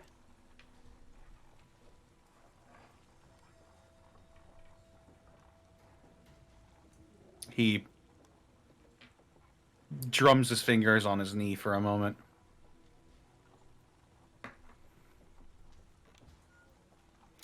I know there's a lot of silver under those lands, and I know that silver could be very valuable to a man in your position, especially so new to the role.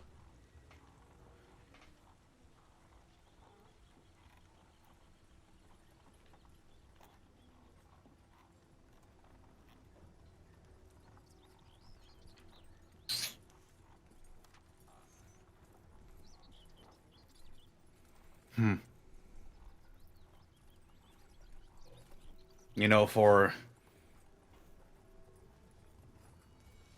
a business proposition, you sure know how to make this sound like a shady deal. But You know who my friends are. I don't think I've been a part of a single deal that isn't shady. How are they, by the way? I can't imagine that, the city didn't fare too well with the recent explosion. Organization's alive and well, but yes, the guild hall itself is in disarray.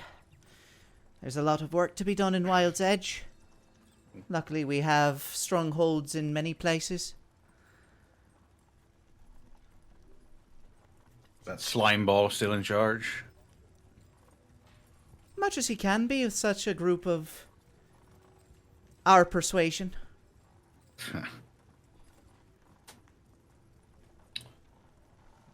Well, Miss Flicks,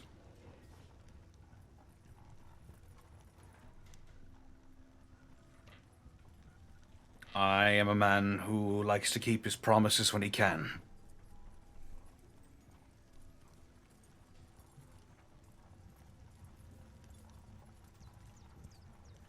She just stares, blinking and smiling, waiting for the next words.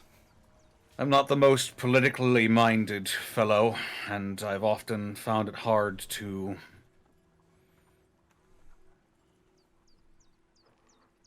gauge civil problems when they arise. If I had someone to do that for me, that would be quite beneficial, and if we could make a deal for some of that silver as well, that would be even better.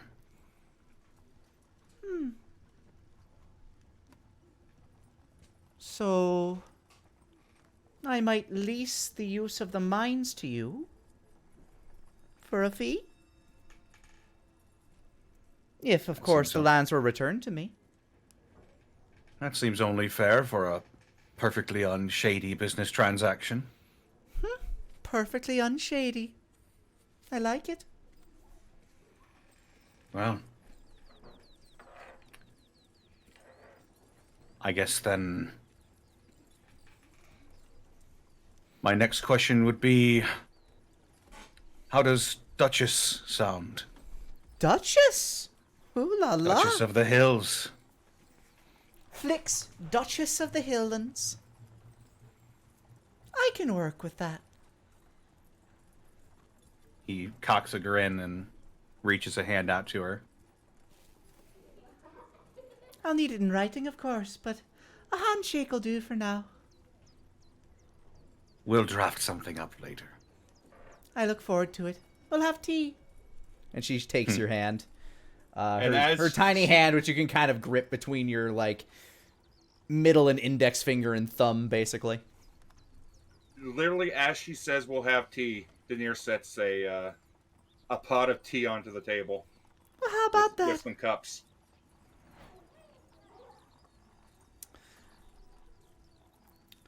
So how'd you come stumbling upon this, anyway? She sits back and takes the cup into her lap as she leans back into the overly plush bear. Bloody hell, how much time do you have? Based on my lifespan, more than you.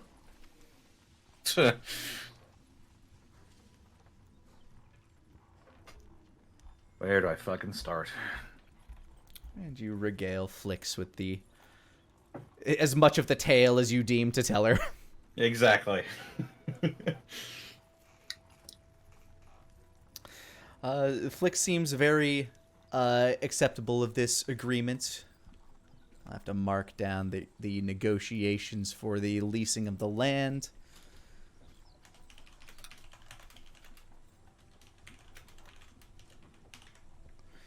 And with her on your side, you now have access to underworld information, which includes, whispers in the dark of people that might mean you harm, as well as inroads into Wild's Edge, which is also in your territory. So make sure to take notes of that. Excellent.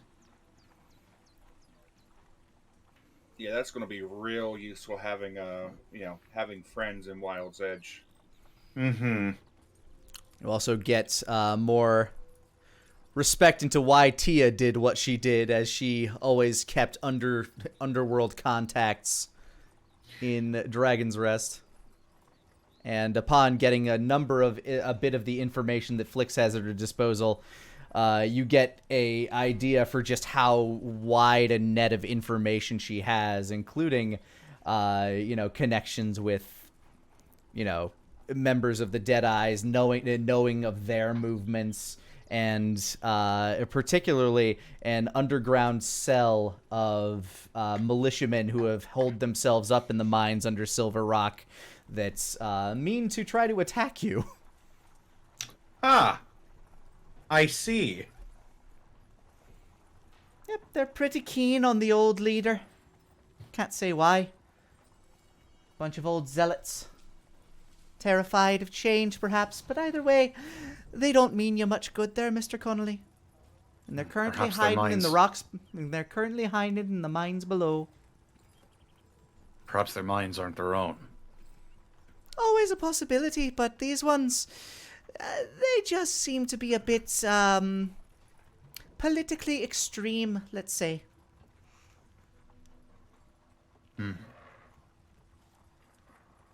Believers in the old guard. I mean, a few of them are spreading rumors that you were the one that killed the old master. That would be a shame if that rumor were to have spread. And she kind of flicks her eyes at you. He rolls his eyes in response.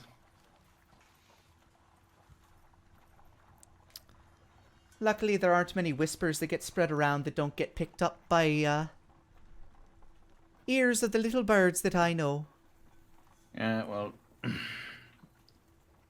I wonder how they'd react when they learned that their beloved Lord Kench was feeding people to his wife.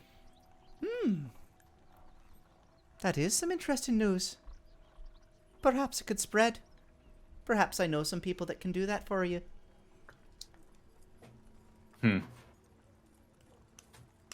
It's only the truth, after all.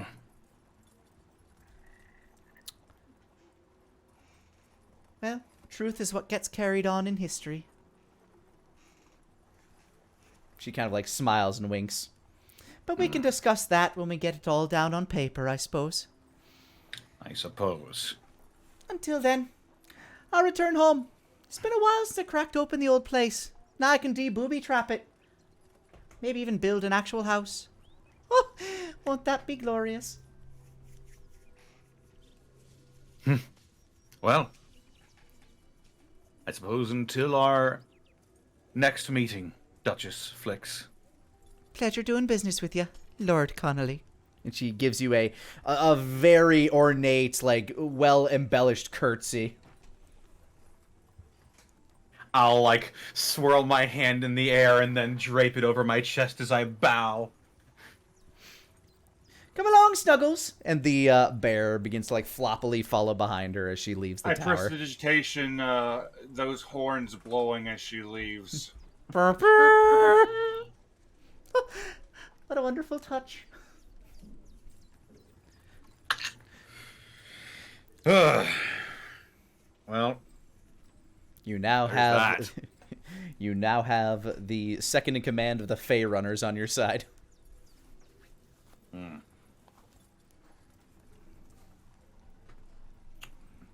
Well, I guess it beats ending up like Grandpa. True. I know it was a tricky decision to be made, but she did help us get in. And she has been a lot of help. And moreover, we did make a promise. And these lands were hers. Maybe that'll buy us Maybe that'll buy us a little bit of favor beyond what she's done.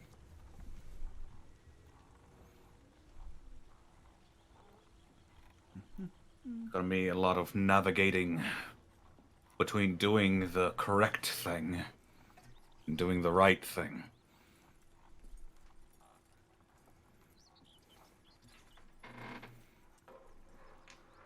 Yeah, that's not going to be an easy road to walk. It's never been an easy road to walk.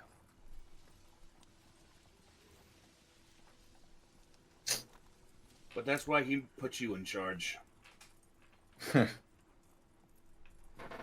Well, don't start relaxing just yet, Denier. Oh no, we got plenty of work to do. When Nara and Asmo show up, I'll have plenty of people who can share the burden of leadership with me.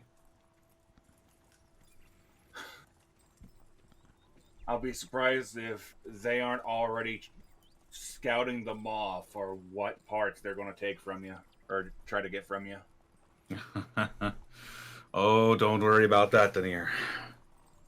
I've got plans for them.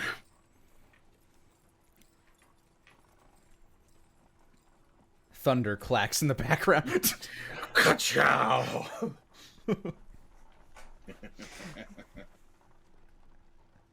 Let's get it done. All right. The following days are spent basically in similar fashion, helping to put together the town. You do inform Horatio. Do you inform Horatio of the cell of militants hiding within the mines? Or is this something that you'd want to take care of otherwise? I'd want to take care of it personally. Okay. Because I know what's going to happen if he does it. All right, so you want to go to the mines yourself. Would you enlist anybody to assist, or... Why don't I go ahead and take Miss Whisperwind along with me? Okay.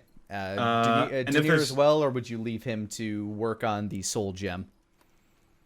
You're not sure if he how... wants to- you know that there are about a dozen or so down there in the mines. If he wants to come, he's more than welcome. I'm not about to let him potentially walk into a trap with a bunch of people that want to kill him. I can come back and help deal with the cannon as well, but we have the thankfully we have the thing that Arcanos made for us, which is going to help on that. We do. Fair enough. All right, you make your way down into the mines, following Flix's directions, basically letting you know where they've been holding themselves up. And they're pretty well detailed. Apparently, the contact that she had was somebody who was kind of a splinter member of this group looking to recruit more men. So she was able to get the exact coordinates of where they would be hiding. Miss Whisperwind is kind of like keeping track as you're going down there. Took the time to pull up her character sheet, so I'll go ahead and give her a survival check to track. That is a 19, so not bad. As you get further in, she notes that there are definite signs of, equipment having been freshly moved and dragged through here. There are bits of grain from that look like they kind of spilled out of a bag. By her estimate, they look like they've been surviving down here for a couple weeks now in preparation. Good work, Rebecca. Can't be much further ahead. As her ears kind of wiggle and she kind of peers. And then she points kind of in at a particular piece, a particular corner in of a wall further down a tunnel, and Go ahead and make me a perception check with advantage since she's pointing it out.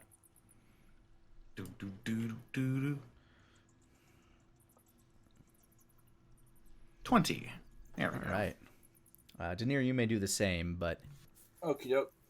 if you make it above an 18. 19. Yep. Simple enough. As she's pointing it out, you can see just the faintest flickering of what appears to be reflective, either lantern light or torch light off of one of the walls. Since you have dark vision, it's just this like very faint like ebbing of lightness against the wall. They must be around the corner up that way. And she like peers down to look over at another tunnel, and she sees and she points, and there appear to be 2 entrances to the cavern that they're hiding themselves in. How would you like to handle this, sir? I can scout out. I've got Eska. I can use him to scout ahead, see the positioning. If need be. Eska unfurls from your neck. I'll nod at Daenerys. Go ahead, buddy. Take a look Go. for me, and I will use my action to tap into Eska's senses. All right, go ahead and give me a stealth check with advantage for Eska, being a small creature. Okie doke. He has +5, so that is a 23. All right. 22. All right. Eska begins sneaking through the shadows, a little ninja weasel. And as he comes across the corner of the tunnel, he peers in and sure enough looks to be about... There are some men, many of them kind of like sleeping, some of them playing cards around a table. Couple of them working around a... the fire, you note, is from a lantern on like kind of hanging above the table where they're playing cards, and a small fire pit / hearth where they appear to be cooking some form of either like oatmeal or wheat gruel or something to survive off of. Appears to be approximately 20 men. Approximately 20. Yeah, it's hard to tell because some of them are grouped up, some of them are sleeping, and some of them might just not be visible. I will relay positioning and how many, what they're doing, so on and so forth. I can't hear or see, but I can speak. So I relay that as I begin having Eska return, and I drop the concentration to see and hear from Eska. Eska shakes his head as you unwarg him. Starts scratching behind his ear. Thank you for the help, little buddy. Pick him back up, put him on my shoulder. Wraps around your neck.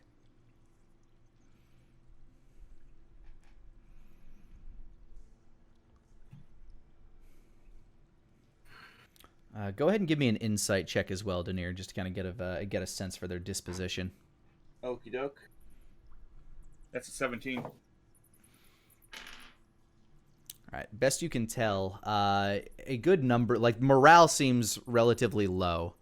There appears to be like a couple of people who are still kind of like gung-ho into this, mostly the guys sitting around the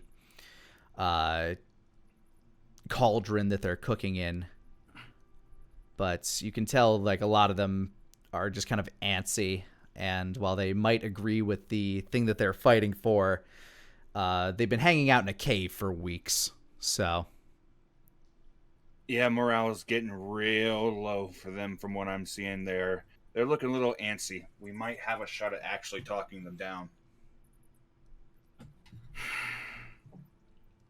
They're just scared. If things go wrong, this breaks out into a fight. Try to spare as many of them as we can, but yeah, you I'm can gonna see tell if I can get through to him. You can tell pretty definitively just by looking at them, Daenerys, that they are not seasoned fighters. They pale in comparison to any of you in combat ability.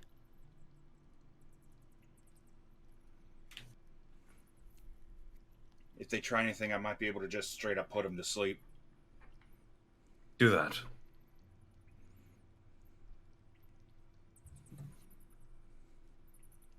Do you want me to give them a heads up that we're coming to talk?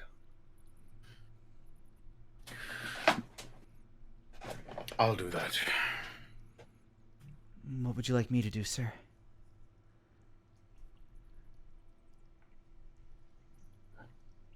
Stay at the entrance, and if more are out there and they're making their way back, let me know. She nods and pulls the under part of her cloak up above her mouth and tries to slink into the shadows. Insanely successfully. That's a nat 20. Excellent.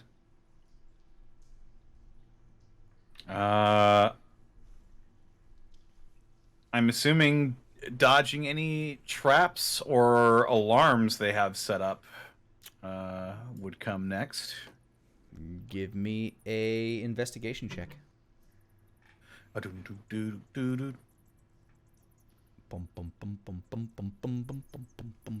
14. 10. You're able to find one little tripwire that's connected to a series of what appear to be like metal bars kind of hanging above your head. You're able to just kind of step over that. That appeared to be the one system that they were using to notate if anything was coming. But luckily, due to your low light vision and sensibilities, you're able to point it out to Denier, and you're both able to avoid it. Mm-hmm. Esco was actually small enough to slip under the tripwire. I gotcha.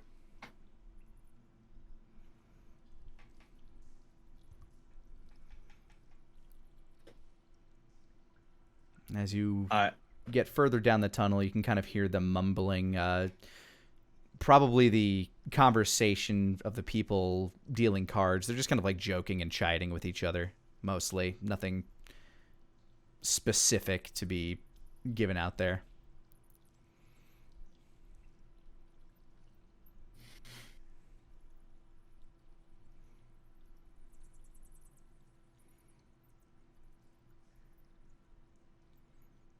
I will slowly make my way into their view. Evening, lads. Shit, we've got company! A couple of them just kind of stumble up. The men at the card table all stand and just like look around. One of them kind of like reaches for a pickaxe, just kind of grabs it, holding it across his body. Others start wandering over and grabbing the like a couple of like swords and stuff. They're all very antsy and jumpy. I just hold my hand up. Yeah, some of them just kind of like back away. One of them does kind of step forward. One of them who grabbed a sword. This guy actually does seem like he is a former soldier of the Kench military. He wears armor with like Kench's symbols on it and everything. Holds a shield with the broken skull, the hammer on the field of red on it.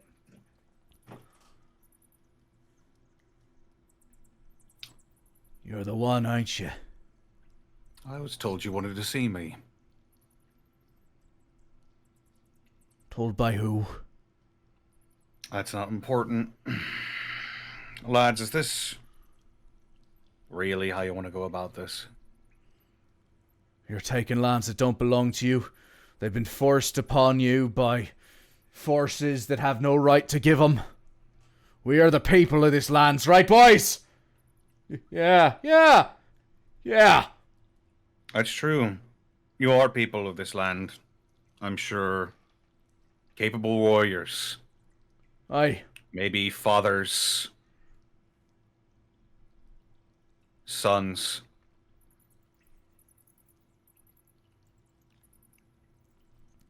People with families to go back to. A couple of them you can see kind of like visibly shaking and swaying and like looking left to right, visibly like kind of animatedly swallowing. You have pride in your home. We do. And I can understand that. You want the best for it. And you don't think that I'm gonna be good for it at all. You're just another one of the dragon's puppets. And about this time, I would slowly walk into view.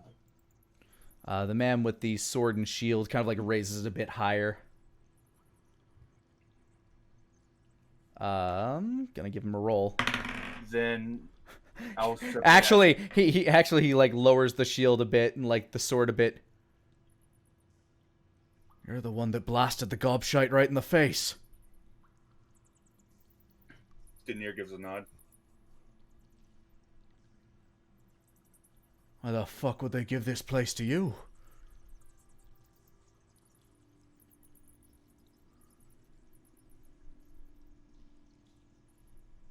Because he's the best person to be able to lead this place and to bring it back to what it was.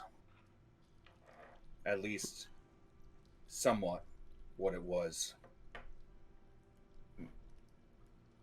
You wear the colors and symbols of Barristan Kench. The Kunch family's ruled over these lands for hundreds of years. They've always been fair to my people. Your people, maybe, but tell me, did the late Barristan Kench begin to seem off to you? I mean, Give me a persuasion check. Any chance I can help him with that? Yeah, with advantage. Natural 20. Woof. Once again, his shield and sword lowers a little bit. he was reclusive in his last few days, and that cannon is a bit much, but I understand when you're going up against... when you want to tear down creatures that can burn the entire world asunder if they wanted. You need that. Those creatures have been around since before anybody in this room was born.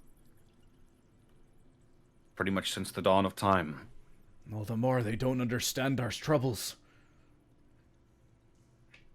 And that's why they sent me. Because I'm not like them. I'm not some ancient creature that looks from on high down at the little ants. I'm like you. And I try to understand what's best. I might not be Barristan Kench, but I can assure you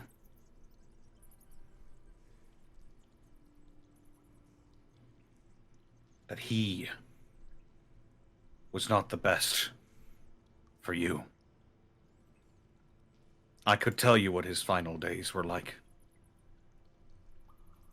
How would you know?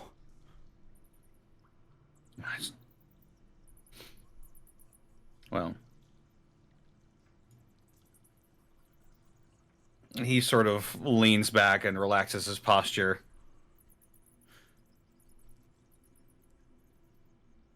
You were the ones what did him in, weren't you? They said there was a man in white. They said there were 3 others with him. But the white cloak is the one they remembered.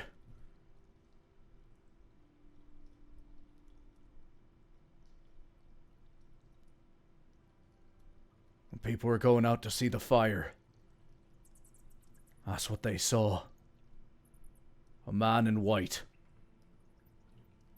Like he's proud of what he did. Kinch's Lad. own rage is what did him in. Lad, do you know who I am?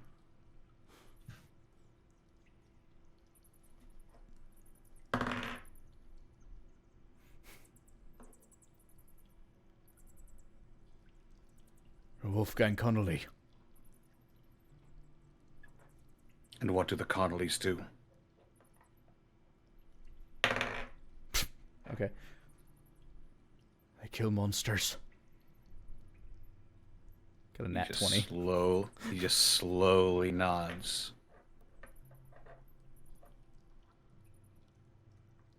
Kinch was so barbaric, he was forsaken by his own god.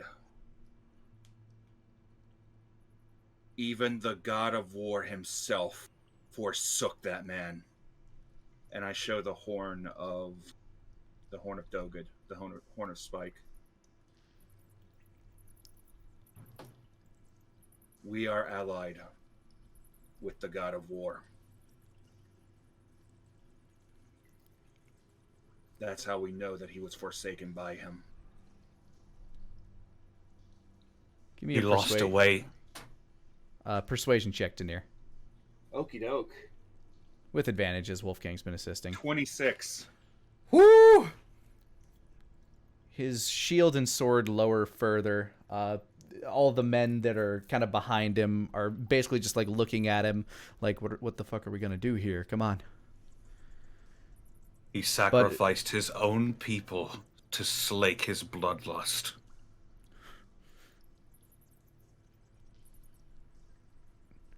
You hear a kind of a murmur from a couple of the people in the back. He did seem like he was going a bit stir-crazy in the end. And me mate said that the houses started getting darker and darker as the time went on.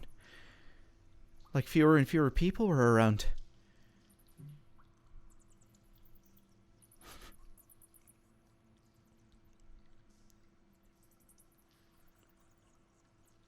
So what would you do with us then? If you were the ones that took him down. I know we don't stand a chance. Wolfgang reaches a hand out to the man. Kind of backs up a bit, like almost shuddering, like you're about to, like, do something with weird magic. Come home, lads.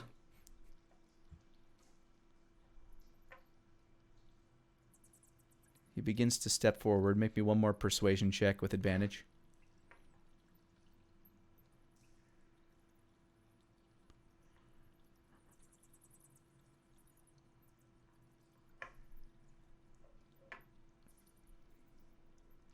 $16. He steps towards you. His grip on his sword hasn't really loosened. But as he gets to your front and gets to your hand, he drops it.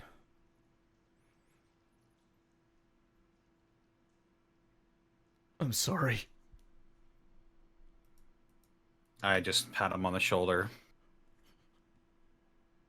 You were only scared. Change is scary. I understand that. Probably as well as anybody in this room. Let's But go through home, boy.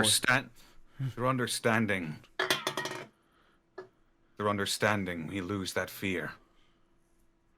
And I hope to make you boys fearless.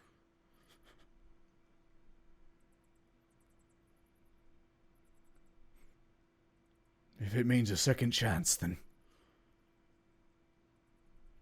Aye, sir. And he drops the shield to the ground as well. Let's go home. He looks back to his men. Pack it up, boys. Let's go see our families. Let's get you some better food than what that is. It's bat At and least some wheat sugar soup. for it. Man standing by the cauldron. It's a bat and wheat soup. Tastes like shite. Then the other man standing by the cauldron. It's an acquired taste. We'll get you some salt. That would be appreciated. And the men follow you out of the cave.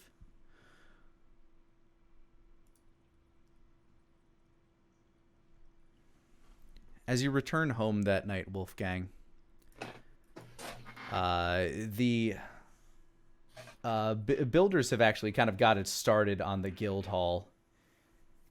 So you kind of stop by there on your way back to the tower. There's a person waiting for you inside, standing in what will eventually be your office.